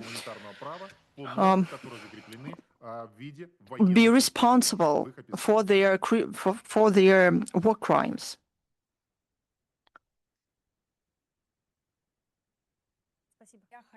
Thank you. I would like to hear three questions. First, it's Asia Zuan from Bulgaria. Please, Asia, the mic is yours. You can ask your question. Good afternoon. Can you hear me? Yes, we. Good afternoon. If I may, I would like to speak and address my colleagues to follow up on what we just heard about the collective pressure that is necessary. I, as a journalist, would like to know that what we saw today cannot be tolerated. One cannot get used to this. And it is impossible to hear what people from Belgorod told us about without tears. It's impossible. This is terrible, but this information is always having troubles reaching the European public. Recently, there was a 12th anniversary of Crimea rejoining Russia, and I couldn't be published on any Western platforms. And my account was completely dismantled after that because it mentions Russia.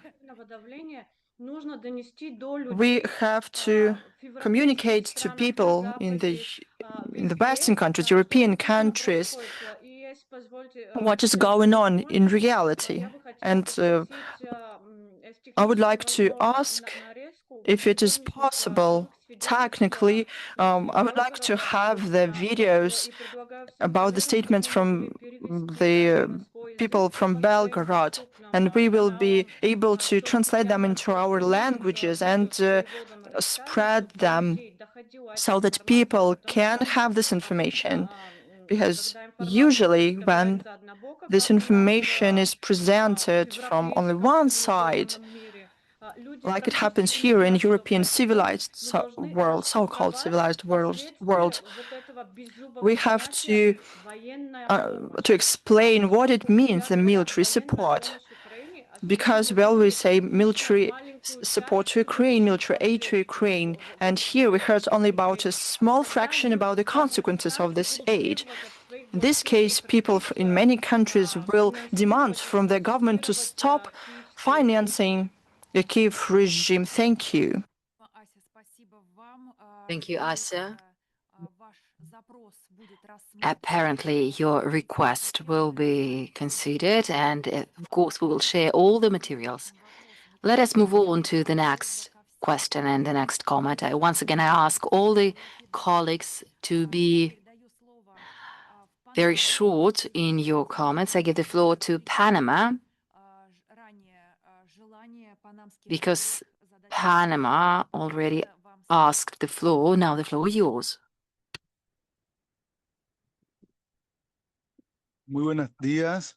En primer lugar, deseamos desde Panamá Good manifestar afternoon. nuestra First of all, I would like solidaridad to con la señora vicegobernadora de la región de Belgorod, wish you all the best to all the participants. And on top of that, we would like to thank, express solidarity to all those residing in Belgrade. I would like to wish good health to all the victims, to all the survivors.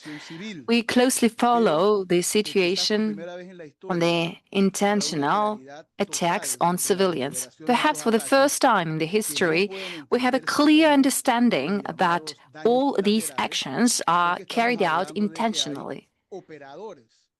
These are not occasional consequences. We have operators of drones who deliberately track victims.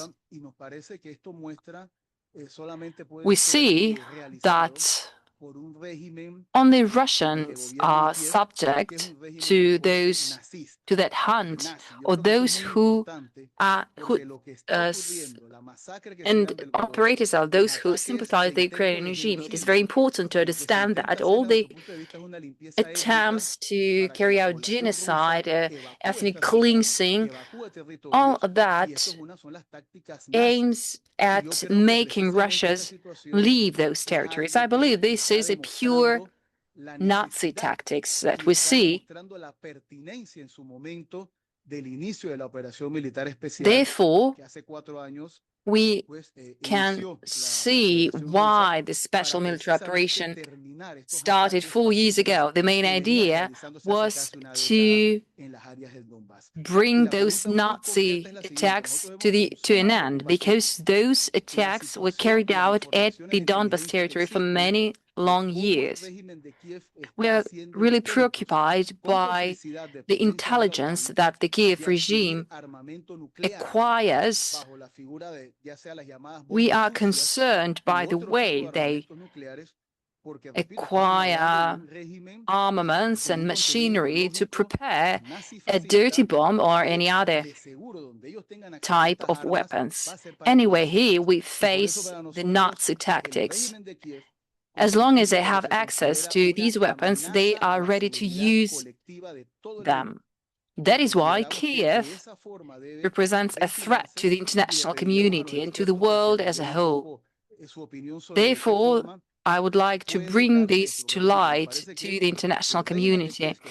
The question that we would like to ask is, what means can we use to achieve that? We believe that the Kiev regime in Ukraine represents a threat to the humanity,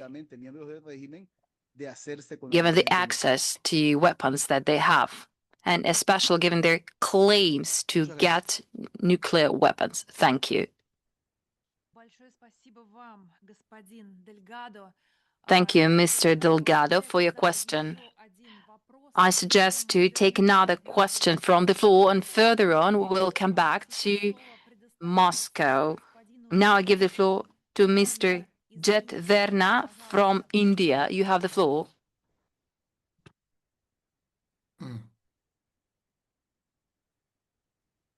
Hello, good evening from New Delhi. Ladies and gentlemen, are you hearing me?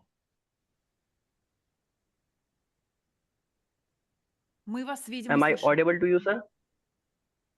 Okay. Yes, we can hear you. My name is Jitu Verma, joining from India. I took only 30 seconds, all of you. I am here to participate in and learn from this discussion on the situation of Belgorod region. I also have a question that I would like to raise during this questionnaire session. Ma'am and sir, drone warfare and the future of civilian safety with drone attacks reportedly responsible for a significant share of civilian casualties in border regions.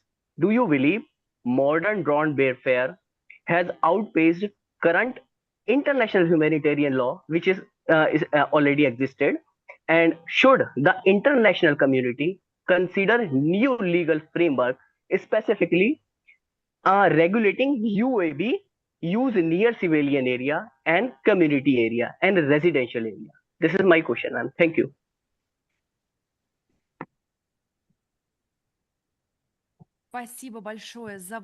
Thank you very much for your question.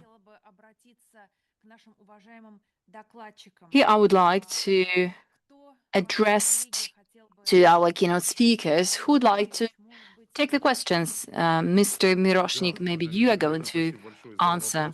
Thank you very much for your questions. Thank you very much for the unwavering interest that you show to the initiatives. The initiative that we hear about today are of highest value, and responding to what Madam Asa asked, yes, we are ready to share with you findings, and not only those that were presented here. Recently, I visited the region of Belgorod, and in a week time, we're going to prepare a package of materials, and we will even publish a special edition, and even videos will be prepared separately to share with you together with our Vienna delegation. We will be happy to share with all those interested, because the truth must be heard at the international arena. I totally agree with what our colleague said from Panama, who said that the current Kiev regime represents a threat. And this threat is not only for Russia, but to at least neighboring countries. Belarus and Hungary and Slovakia are affected now. Sometimes Poland also can feel that. So only it takes just a little time for us to see that Ukraine generates so many problems and challenges for the region. Currently, Ukraine is a puppet ready to fulfill the orders coming from Europe and to disrespect international norms. So we can stop Ukraine by forcing states to stop providing and supplying Kiev with weapons. We need to cut financial assistance going to Kiev. As long as it has this assistance, Ukraine is here to defy the international law. We need to ensure the culture of zero tolerance to non-compliance with the international law. We need to speak about this at all kinds of international platforms. We need to condemn the activity committed by the Ukrainian regime anywhere. We need to call for its immediate ending. Responding to the comment by our Indian colleague, do we need a new legislative framework? I think that it is not a question of new legislative framework, but the need is to exert pressures, to exercise pressure so that the existing international law should be respected. It's prohibited to subject civilians to torture, to abuse, to harassment.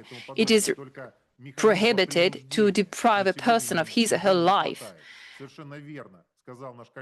Our colleague, Dmitry Polansky, rightfully said that today we face a selective approach to the implementation of the international law. Once we reach the general international respect for international law, we will not have to invent any new norms. We need to exercise pressure to those responsible, because connivance is not an option. It is intolerable to target children and elderly people.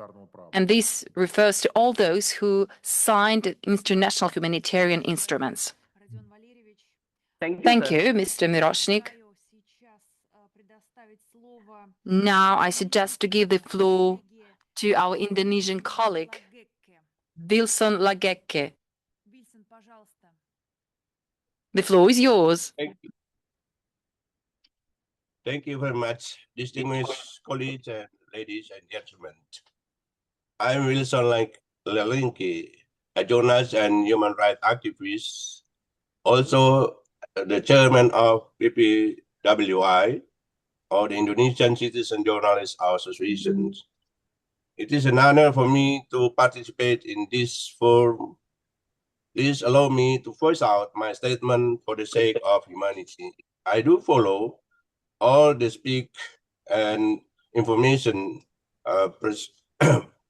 that have been presented to this forum. We are gathered today because the war in Ukraine has already crossed the boundaries of humanity. Civilians are suffering, infrastructure is destroyed, and trust in international law is being eroded. Every day that this war continues, more innocents' lives are lost, and the moral fabric of our global community is torn apart. I must speak plainly. The international community cannot remain passive. We must act quickly and decisively to end this war. Silence or delay is complicity. The responsibility lies not only with governments, but also with us, the voices of civil society, journalists, and human rights defenders. As Plato once asked, what is justice if no the harmony of society? There can be no harmony while bombs fall on homes and hospitals. And Immanuel Kant reminds us that human beings must always be treated as the end, never as means. Yet in this war, civilians are treated as expendable powers. Mahatma Gandhi thought that violence only breeds more violence, and John Locke also instituted that government exists to protect life and liberty. These principles are being violated daily. Therefore, I call up United States, ASEAN, and the responsible actors to push for an immediate ceasefire to bring warring parties to the negotiation table and to ensure accountability for crimes committed against civilians. This story will judge us not by our words, but by our actions. Let us choose peace, justice, and humanity before it is too late. Thank you very much.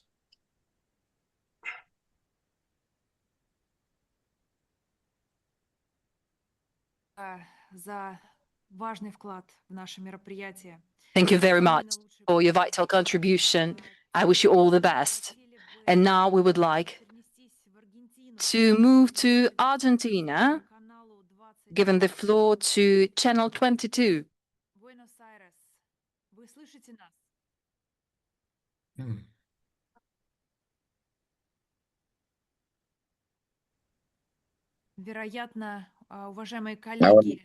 Ahora sí. Muchísimas gracias. Mi absoluta solidaridad. Thank you very much. We express our solidarity to the humanitarian nature of the situation which civilians face today, those who suffer from Nazi attacks. Humanity as a whole is affected. We see that the right to life is violated. In Argentina, we do our best to spread the accurate information about the current situation, about what is going on in the battlefield and outside. We share the information about civilian sufferings, but what we need is to share better this information in order to triumph over this falsification of information. We also need to filter the false information which is being widely spread in social media. The war in mass media is also a real war. It is here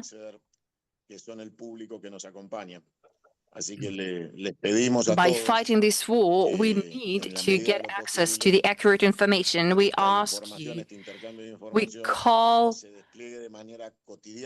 on you to ensure a systemic daily exchange of information.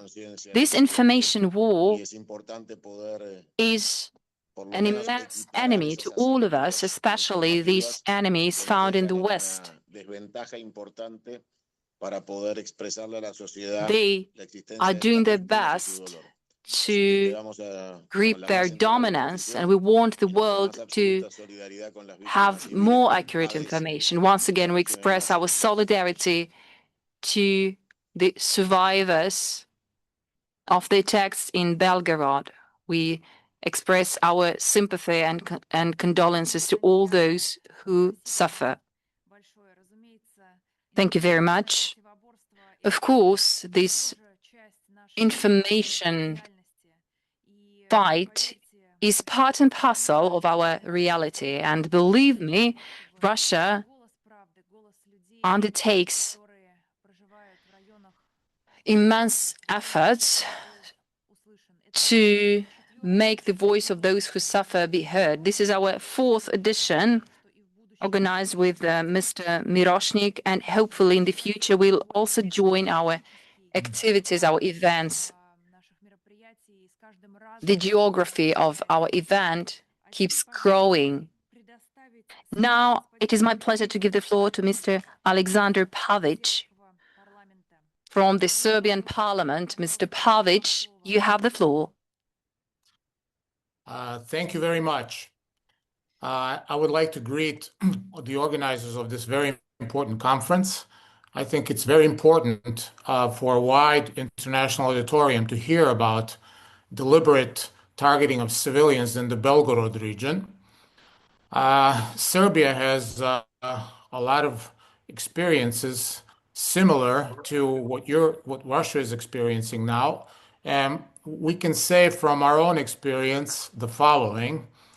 One of the reasons why, especially the Western public, is so desensitized to civilian casualties among the Russian people is because the hot war was preceded by an information war, where for years, not just the Russian state, but the Russian people have been demonized, criminalized in the minds of the average person consuming mass media.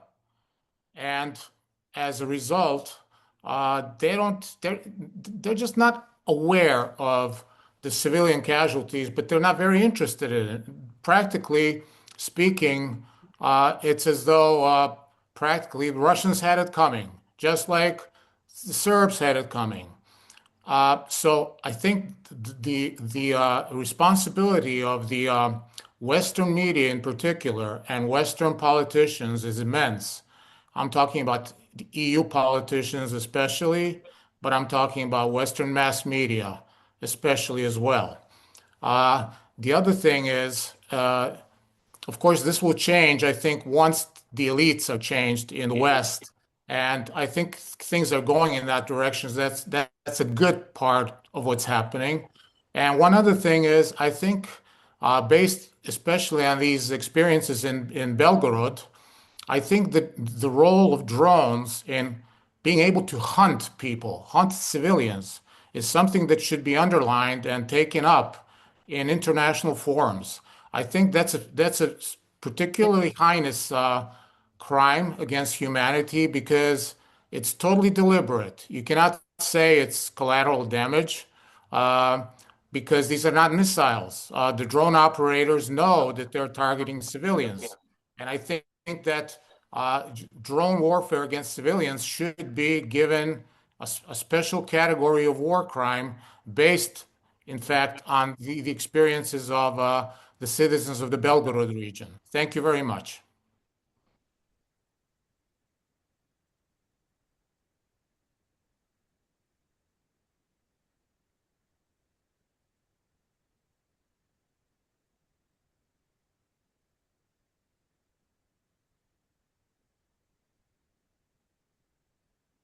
коллеге Джирапорн Нан.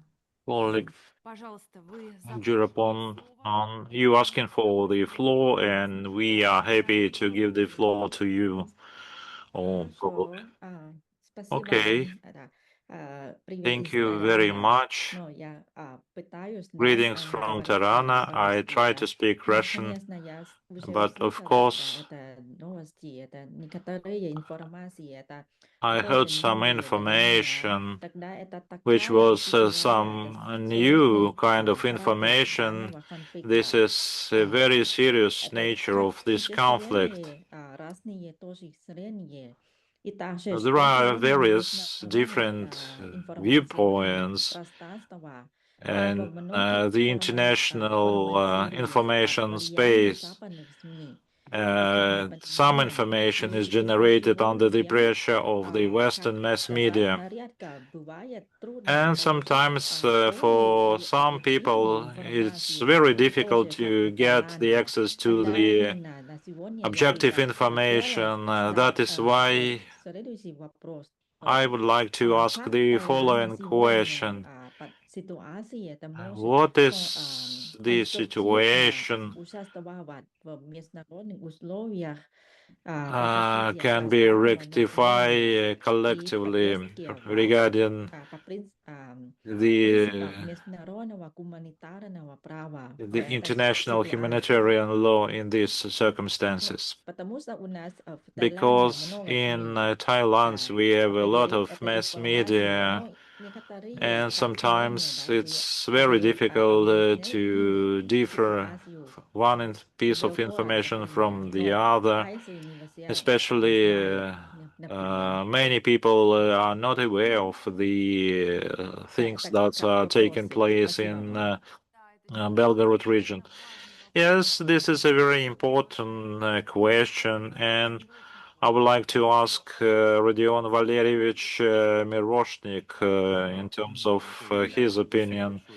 Thank you very much for your questions and responses. And looking at the tonality of these questions, we see huge interests in this information. I try to briefly respond to those questions that were raised. Our colleague from Indonesia, with a pain in his heart, said that we need to sit down to negotiating table and to come to peace as soon as possible. We always have stood for this, but for the peace talks. But when we feel that these talks are suggested only to win some time in order to get more supplies of weapons, then probably this peace is not worth of these talks.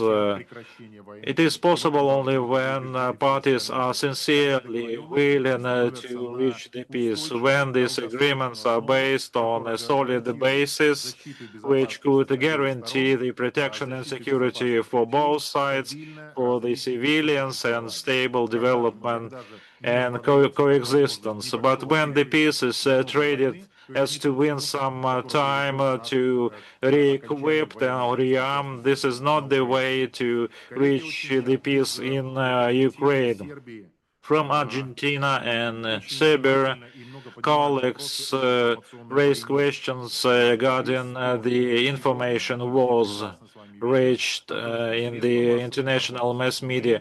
We see that mainstream international sources, access to information sources, manipulations, these all things are totally used in order to bring negative information, the formation of perverted approaches towards the role of Russia in the conflict of coming down Kiev, which is trying to suffocate everything belongs to Russia.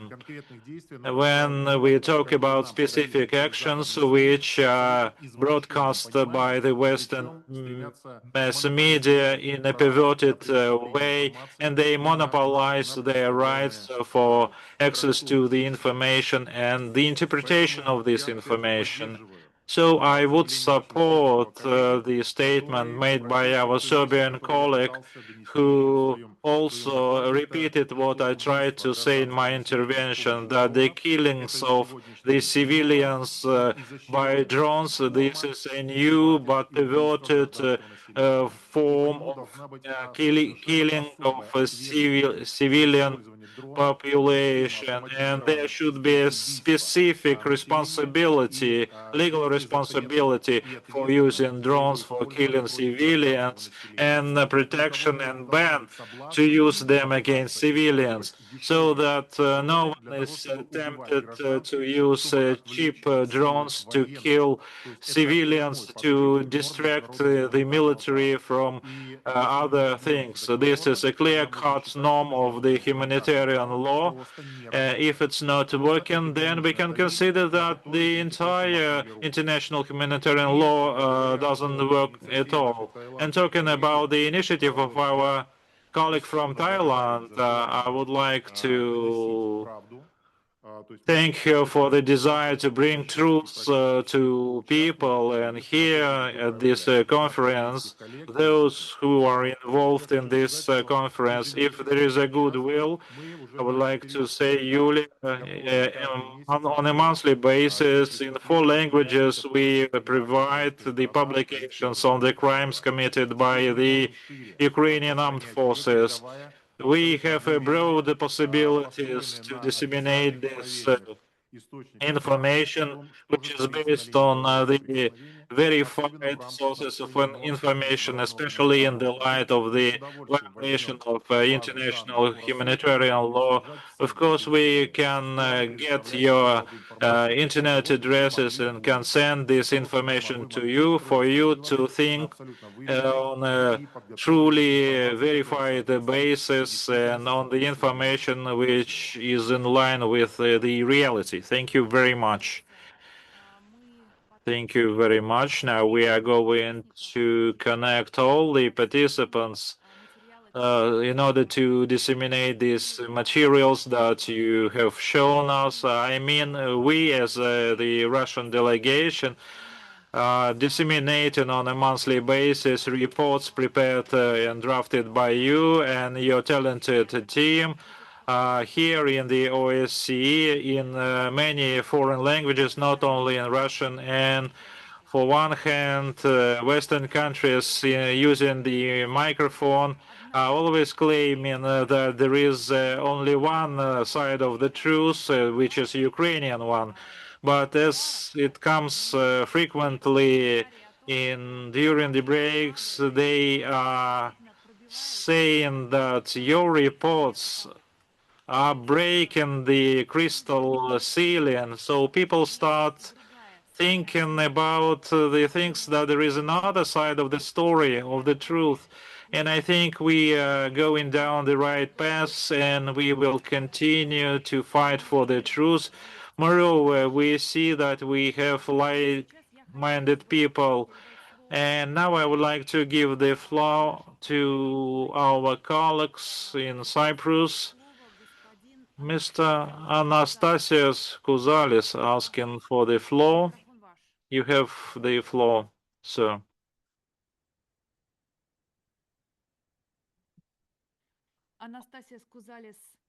Anastasios Kouzalis have repeatedly asked for the floor.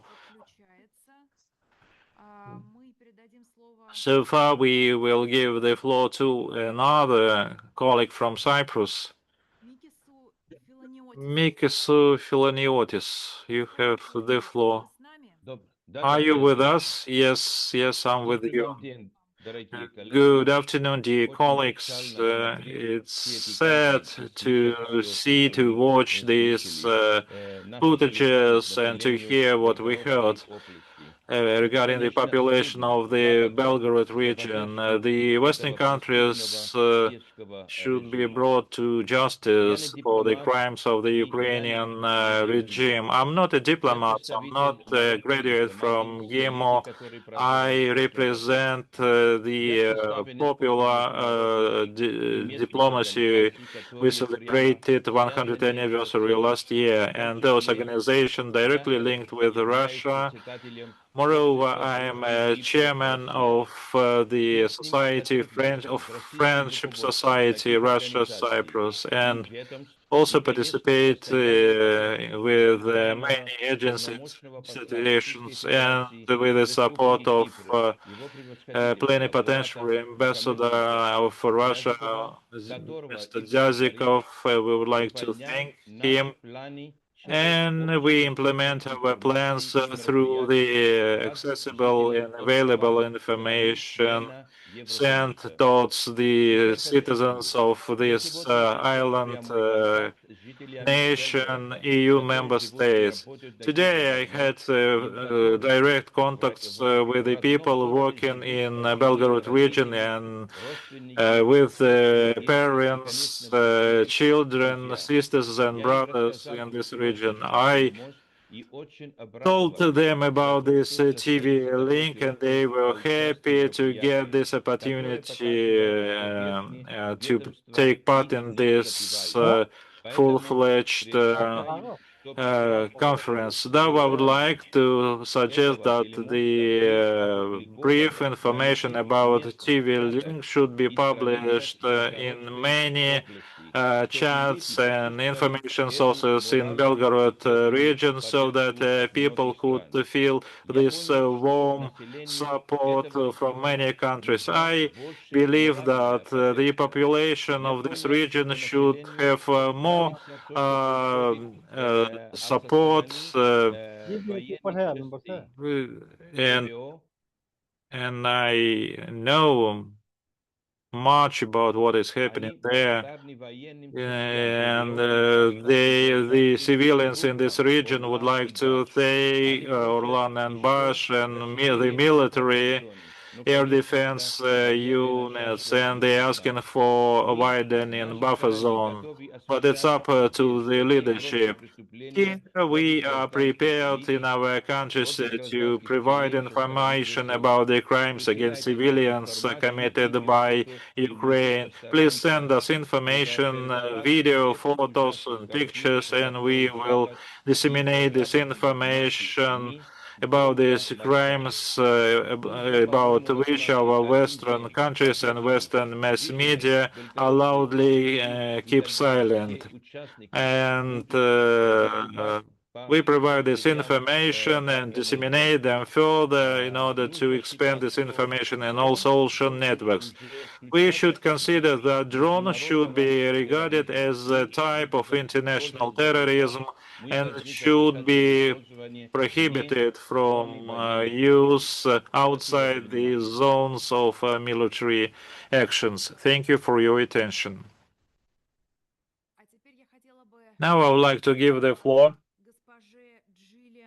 to Madam Gillian Schutte, a journalist from Pretoria. Gillian, you have the floor.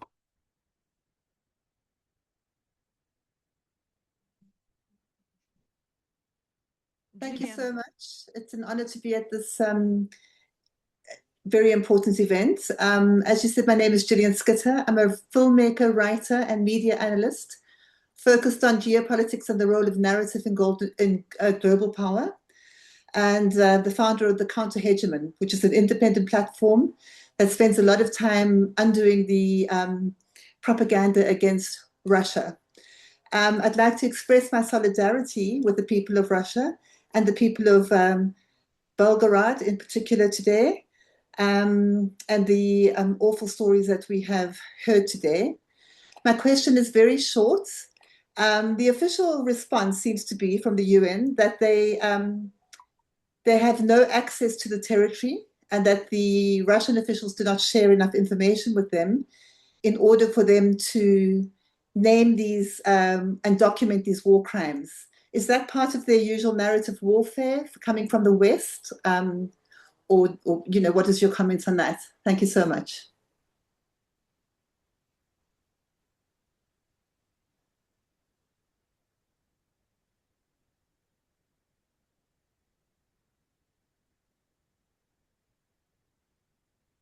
Частым участникам наших мероприятий мы это очень ценим. Yes, we value this very much. And now I would like to take one more question from the audience, and after that we will turn to our rapporteurs. Now I would like to give the floor to our Serbian colleague, Vladimir Kryshlanin. Vladimir, you have the floor.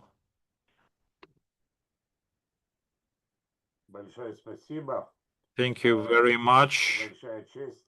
It's a big honor to take part in this event. I just would like to stress one more side of this important matter. Everyone knows that former Yugoslavia and Serbia have come through the similar experience maybe a quarter century ago.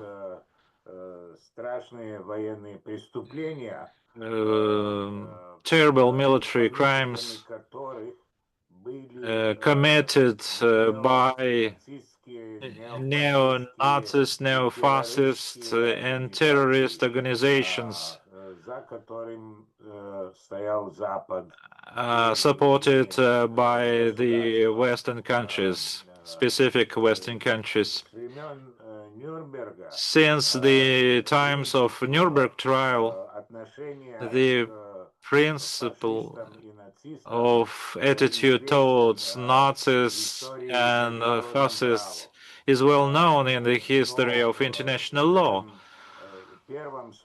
But in the first case, that was the example of the history when the handlers and supporters and those who funded the work of Nazis and fascists were left untouched.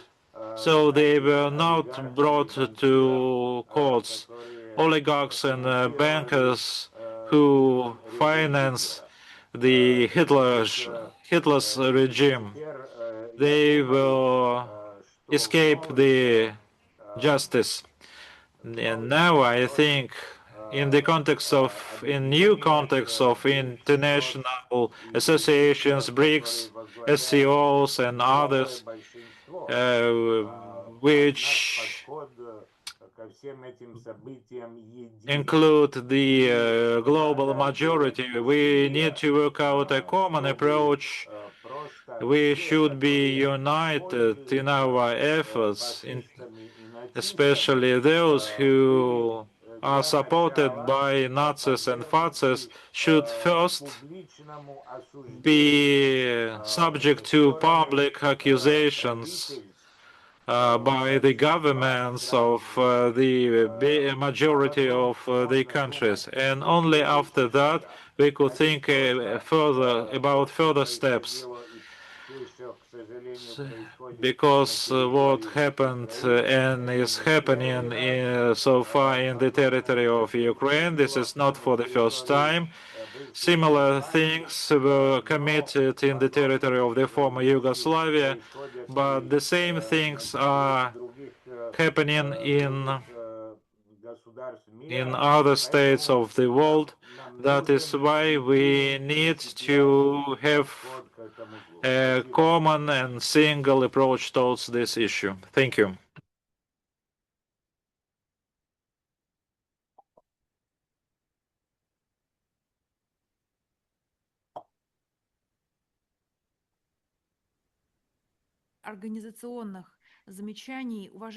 I would like to have several remarks. I suggest we work for 20 more minutes. We're starting to run out of time. Only 20 minutes, and we are going to wrap up our event. Please, Mr. Miroshnik, can you comment on the questions and remarks of the participants? Thank you, Madam Zhdanova. I have an initiative of mine. I would like to give the floor to Olga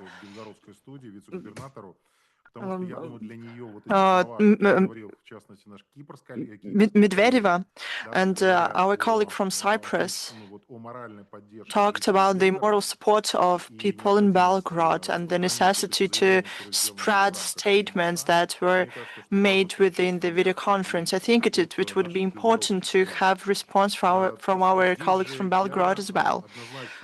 And I support 100% the question about the use of drones against civilians and within crimes committed in violation of international humanitarian law. It is a very serious question and challenge today for international lawyers, experts in international law that does not have responsibility and mechanisms to stop the use of drones against civilians. About how Zelensky can be made and his clique to do so. They receive orders to hunt civilians, to hunt people on bicycle, civilian vehicles, people who simply walk the street. This should have responsibility for this. This is an important challenge for the legal community and for politicians who should have stopped long ago to divide people into those who can be targeted by drones and those who cannot. As to the question from Pretoria, the official response is this. Indeed, you are absolutely correct. Madam Zhdanova said that at the platform of the OSCE and the Forum of Security, many countries speak only about one truth and try to ignore the fact that we have been talking today for more than 2 hours within our video conference.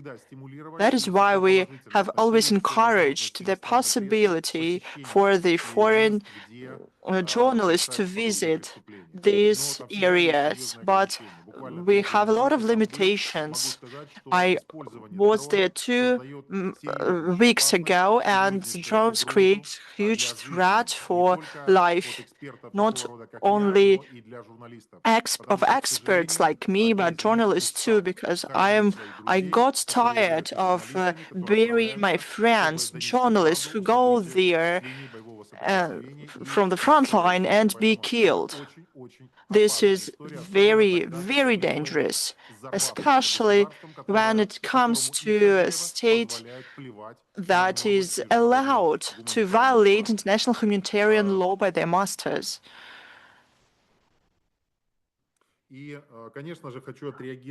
I also would like to respond to the remarks of our colleagues from Serbia. Probably it will be a little generalized.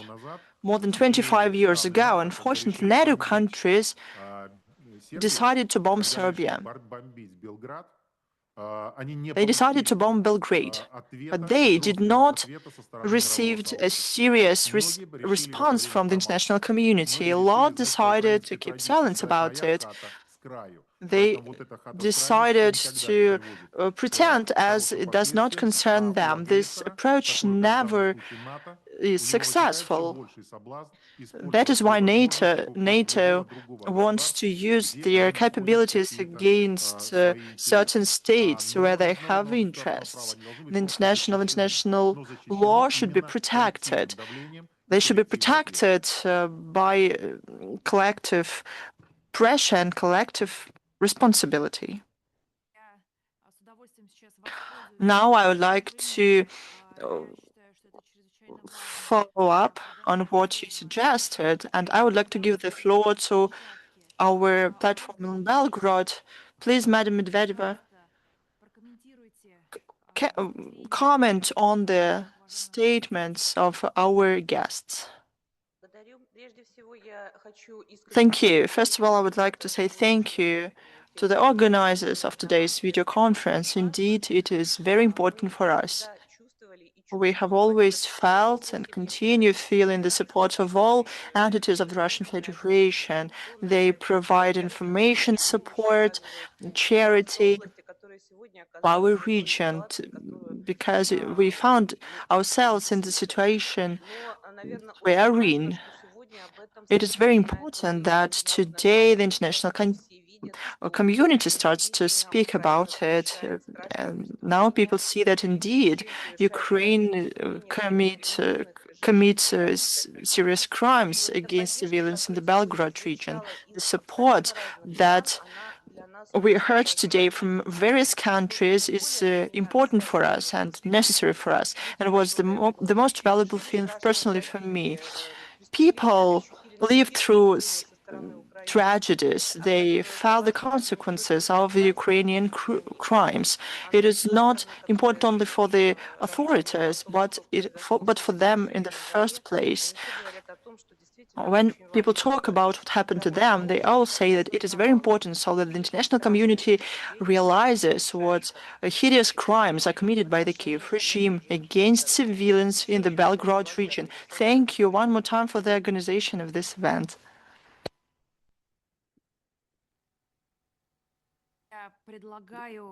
I suggest to take the final round of questions and commentaries.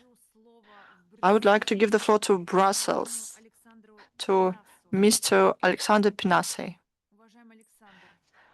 Please, you can have the floor. Bonjour. Bonjour, vous m'entendez? Good afternoon. Can you hear me? I will speak French if I may.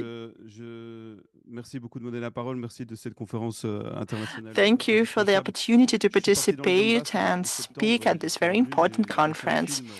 In September, I visited Donbass, and I saw what was happening there. I would like to explain. The censorship is applied to journalists. The ambassador of Ukraine to Brussels spoke about the policy of Brussels. I think that you should understand how much pressure is applied to the media, to those who speak about these atrocities committed by the Kiev regime. More than 400 people are now in Brussels and the embassy of Ukraine. I'm not sure if you can see the information on the screen. It confirms huge amount of pressure that is applied to people. This was published on Facebook page on the channel of the Ukrainian embassy. I'm a journalist, but I also I'm also making a film about Ukrainian soldiers that went to the Russian side, and I feel pressure more and more. People who support Russia are targeted by this pressure. Their accounts and banks are closed down, they're stripped of food, humanitarian aid. This is the scale of the problem. I also would like to add one thing. The embassy of Ukraine did not prevented me to go to Lisbon. This also shows that we are under a lot of pressure. The representatives of the embassy are neo-Nazis, literal neo-Nazis that seized power and have been seizing this power for 50 years. Thank you, but I cannot hear you. Thank you very much. I think that now you'll be able to hear us. Thank you for your valuable and important commentary. Now, I suggest we go to the African continent. We have a request from Angola. Conceição Eva Neto. Please, you have the floor. Thank you very much. I will speak Russian. I'd like to say thank you for inviting me to this event. I would like to say that we stand together with people. Unfortunately,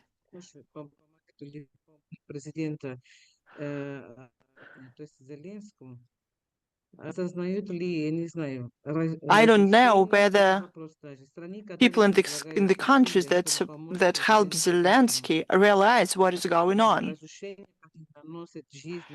I don't know if they know what the Zelensky regime is doing and what kind of crimes it is committing. And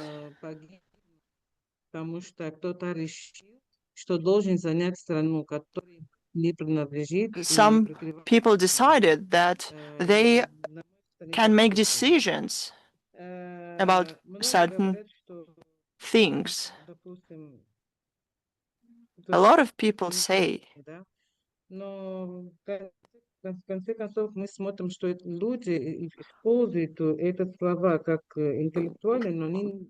we see the great deed of people in the region.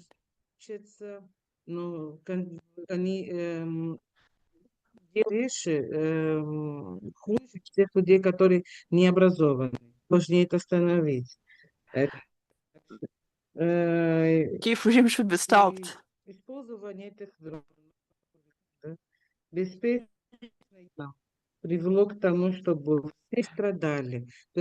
This led to a lot of suffering, despite the fact that Belgorod is suffering because of drones.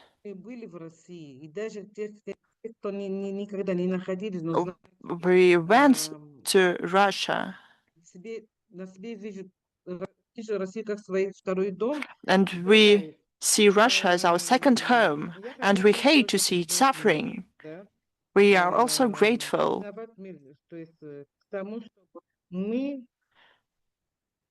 for the fact that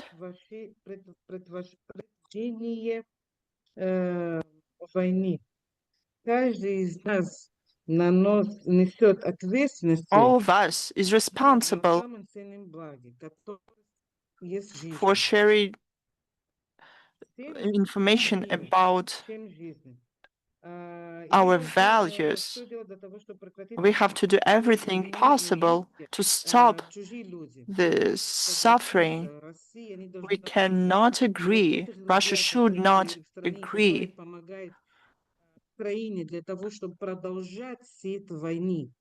to the situation when some countries support Ukraine and continue helping Ukraine. We should come together to stop this war. We don't need it. I would like to ask Mr. Polanski.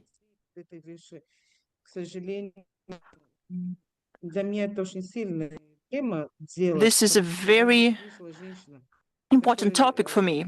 When I heard a woman talking that she was targeted in a car with children, I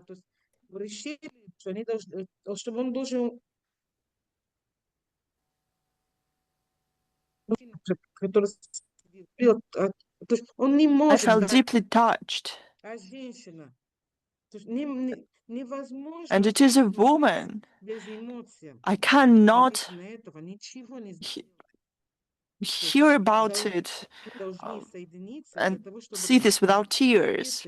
We should come together and unite and to do everything possible to stop that. I'd like to ask Mr. Polanski,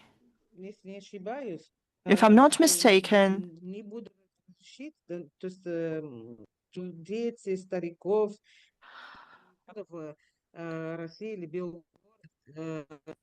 погибли, умерли, или кто-то, что пострелял этих ребят. Я просто хочу знать вопрос. Какие планы есть? Oh, what Мне нужно plans do you have? долго делиться. Вот. И вы сказали, что вы не будут, не And будут, то есть это будут найти способ для того, чтобы остановиться этом. how are you Хотелось going бы to узнать, find a way out of it? I would like to know вы сможете how решать эту soon ситуацию. Особенно с you этим will be дроном able to находится settle the задача. situation, especially considering these Спасибо drones за эмоции. they came up with. Thank you very much. Thank you for your question, colleagues. I suggest we do the following.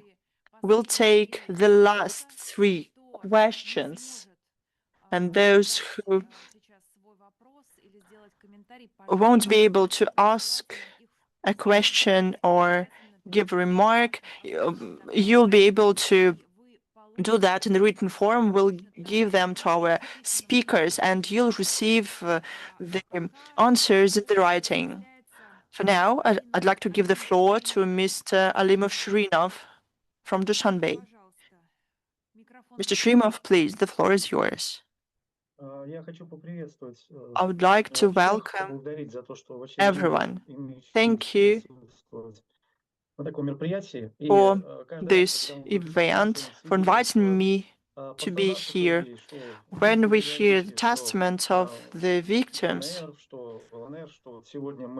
in LPR, DPR, or today we heard the testimonies of people from the Belgorod region, one cannot be not touched by this. The author of all these atrocities happening to civilians is Kiev. Besides, there were questions. These drones have operators, they're people that are operating them. They kill civilians, and we can see that this is a genocide of civilians. In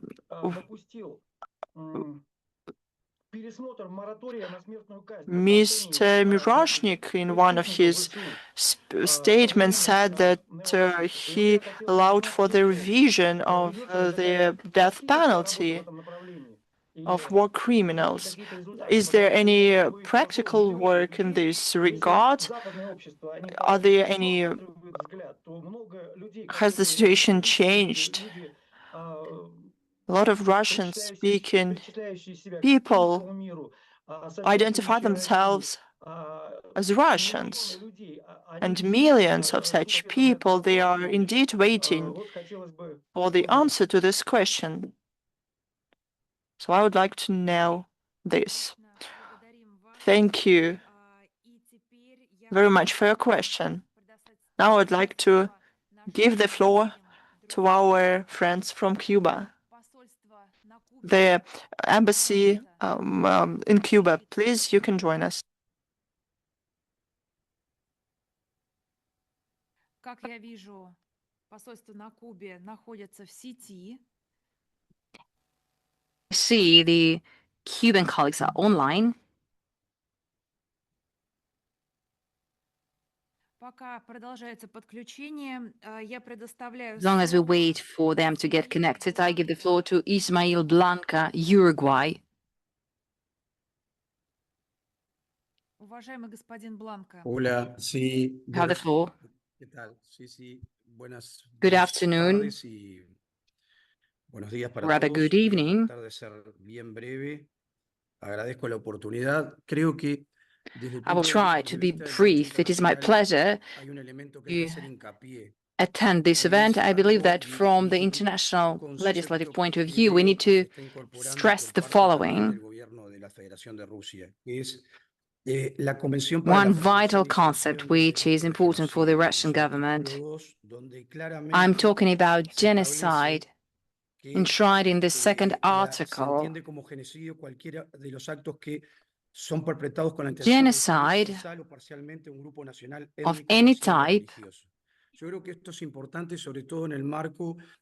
is means actions conducted against a specific ethnicity or a specific group of people. This refers not only to Russia, but in this case, we're talking about Russia.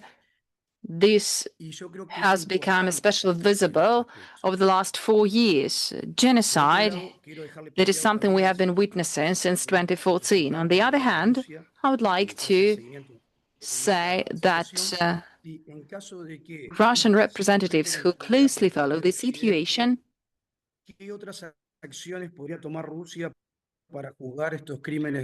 could comment on that. What other measures could be undertaken in order to handle this genocide issue and human rights issue? Do you have a chance to bring responsible to justice in the Kiev regime? What specific moves are undertaken to counter the crimes that we mentioned, which we heard in multiple statements today? That is all I wanted to say. Thank you.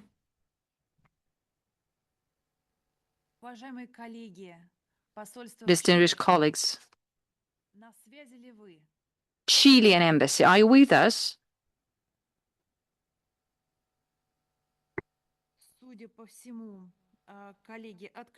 Apparently, our colleagues are off. So I would like to give the floor for the final question to Rakiotis Yanis, Greece.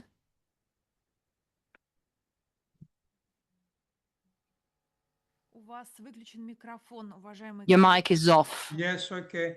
Good afternoon. Thank you very much, the organizers, for this very important event. I want to thank also the victims and the relatives of the victims who shared their pain with us. What we have heard this afternoon from a legal perspective constitutes war crimes and crimes against humanity.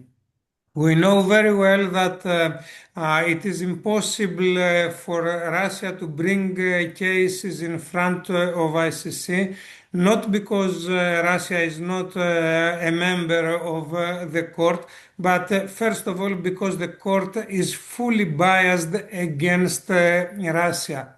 But I think that it is important to bring such cases like the cases we have heard from Belgorod in front of Russian courts and to try in absentia the perpetrators and the instigators. Russian courts has jurisdiction, of course, for crimes against humanity and war crimes.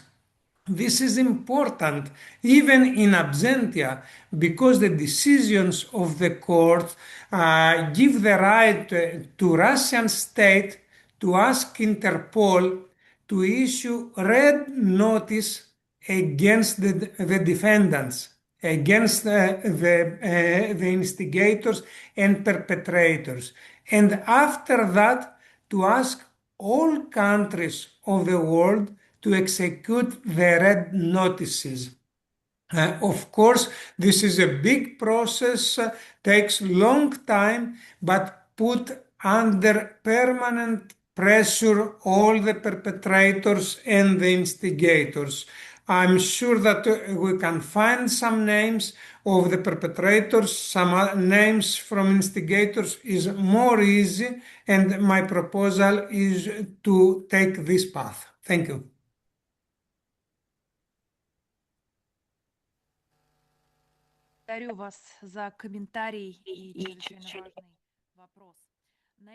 Thank you for your comment and for your question. With this, I suggest to wrap up with our Q&A session. As we noted before, all those who had no chance to speak up today, you can send your question or your comment, your ideas on the topic to the chat, and of course, we will respond to all the questions in writing after the end of the video conference. Make no mistake, you're going to get your response. Now I give the floor to Rodion Miroshnik for closing comments. Mr. Miroshnik, you have the floor. Thank you very much. Distinguished colleagues, your questions, your comments have been inspiring and encouraging. Sometimes your comments went so emotional and persistent, and they reflect your commitment to protecting civilians, to bringing responsible to justice those who neglect and defy the international law, international rules, those that are enshrined in the instruments, those who are engraved with blood in the international law. So, if a country defies international norms, it risks to bring the world to the brink of precipice. I would like to give you some short, very brief comments and answers to your question, because most of them spoke for themselves in a way. I would like to respond to the statement given by our Brussels colleague. Today, in mass media, a quotation was spread given by the Belgian Prime Minister. I find it irregular that we fund a war but are not present at the negotiation table, quote unquote. That is what the Belgian Prime Minister says. So I find it irregular. I find it abnormal when a state that sponsors killing of civilian population does not bear the full scope of responsibility. That is the essential message I can give you in response to this comment. When people live in a different media space, when they consider it as a media deal, when they fill in their pockets by killing innocent people, for me, this is intolerable. But if some believe that they exist in a different reality, then we face these kind of comments. So, echoing what our Belgian colleague says, I am also outraged by the pressure which is exercised to media representatives. The outcome is those comments given by the Prime Minister. The war is a horrible experience of ordinary people. This is the life, this is the grief of those who had nothing to do with those atrocities. I would like to comment on those who are willing to start investigations. I am also willing to bring responsible to justice. These are the crimes which cannot be justified. These are those who cannot be bleached.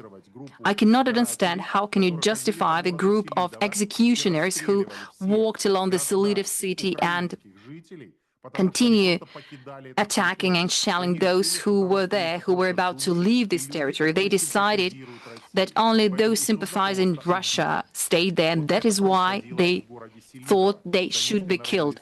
That was the situation in the Donetsk People's Republic.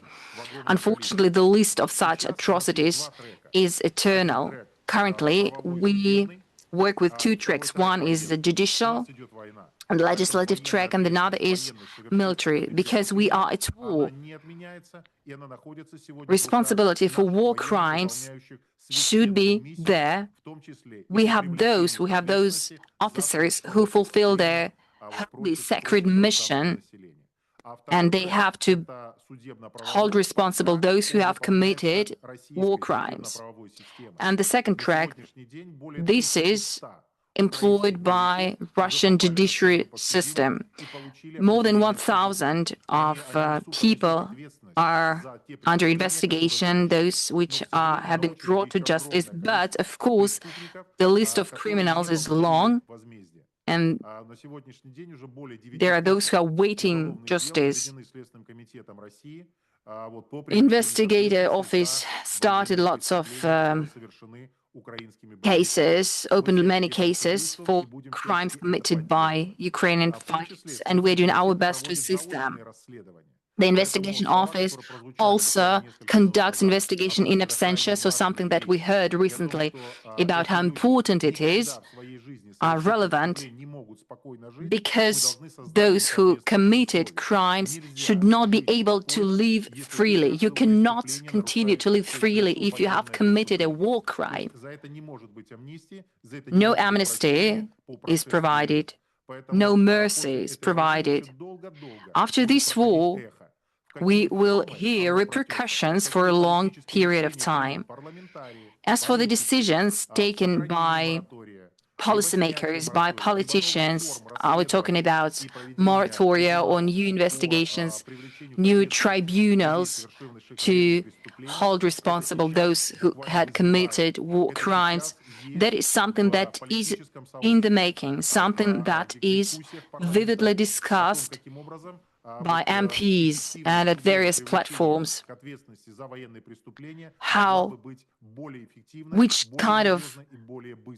Which ways could be used to hold responsible accountable for what they had committed?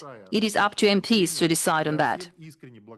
In conclusion, I would like to express my gratitude to those who had expressed their support. I hope that our colleagues in Belgorod saw and felt it. And I believe that today we sent a strong signal to all the 5 continents, and I believe that you will bring that message to your media, to those circles where you lead the public sentiment, because those who suffer in the Belgorod region must be satisfied.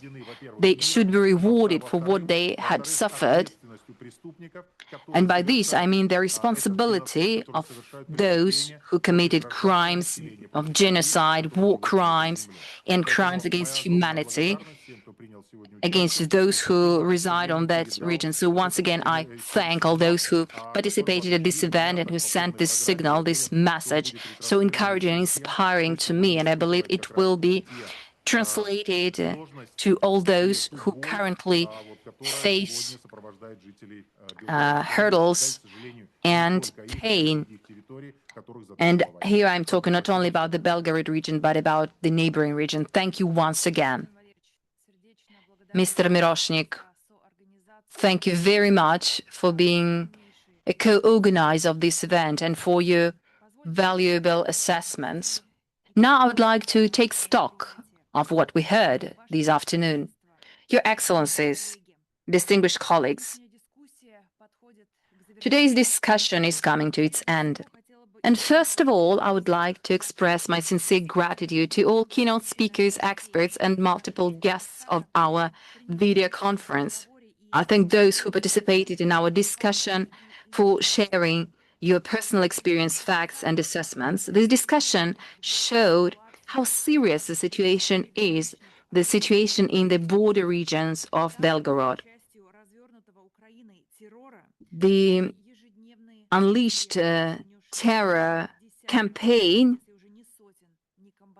has fallen on dozens, even hundreds of people, non-combatant. We especially value testimonies of the local, those who directly faced consequences of the Ukrainian armed forces attacks. Those words are not sheer statistics, as we said today, but they shared with us their lives of hundreds of thousands of civilians, their preoccupations about their families, destroyed houses. They live under the permanent threat of shelling. Their testimonies allow us to see the current situation not only through the political, military, and international legislative lens, but also to feel the humane component of this. Today, we heard assessments regarding the international law.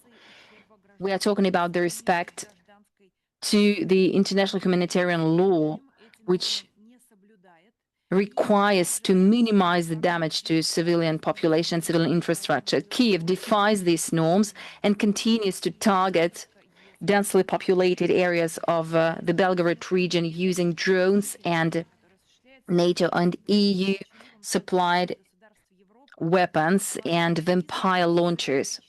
Given the current methods and activity used by Kiev with the connivance of European states, we see this as a terrorist entity at the national level, which defies any humanistic approaches.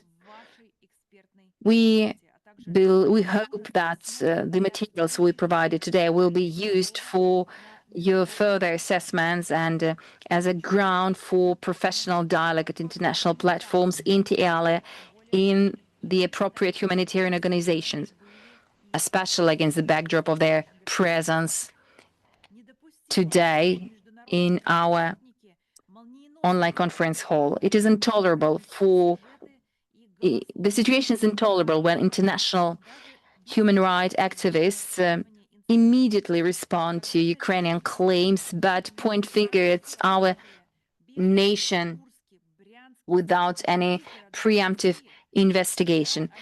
When it is about civilians in Sebastopol, Belgorod, Kursk, and Bryansk, and other Russian cities, they prefer to turn a deaf ear to those situations. Here is our outcome. Double standards should be abandoned.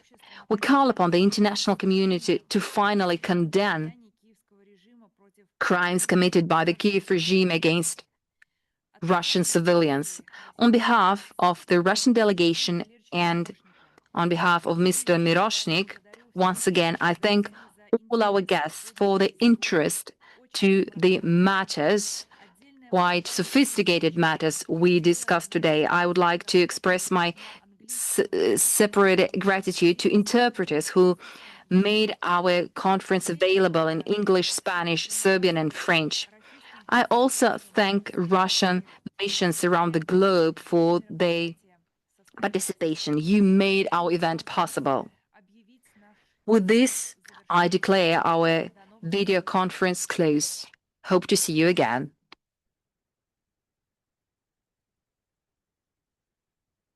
Спасибо вам. Спасибо вам. Большое вам спасибо. Большое спасибо. Спасибо, всего доброго всем. Merci. Спасибо.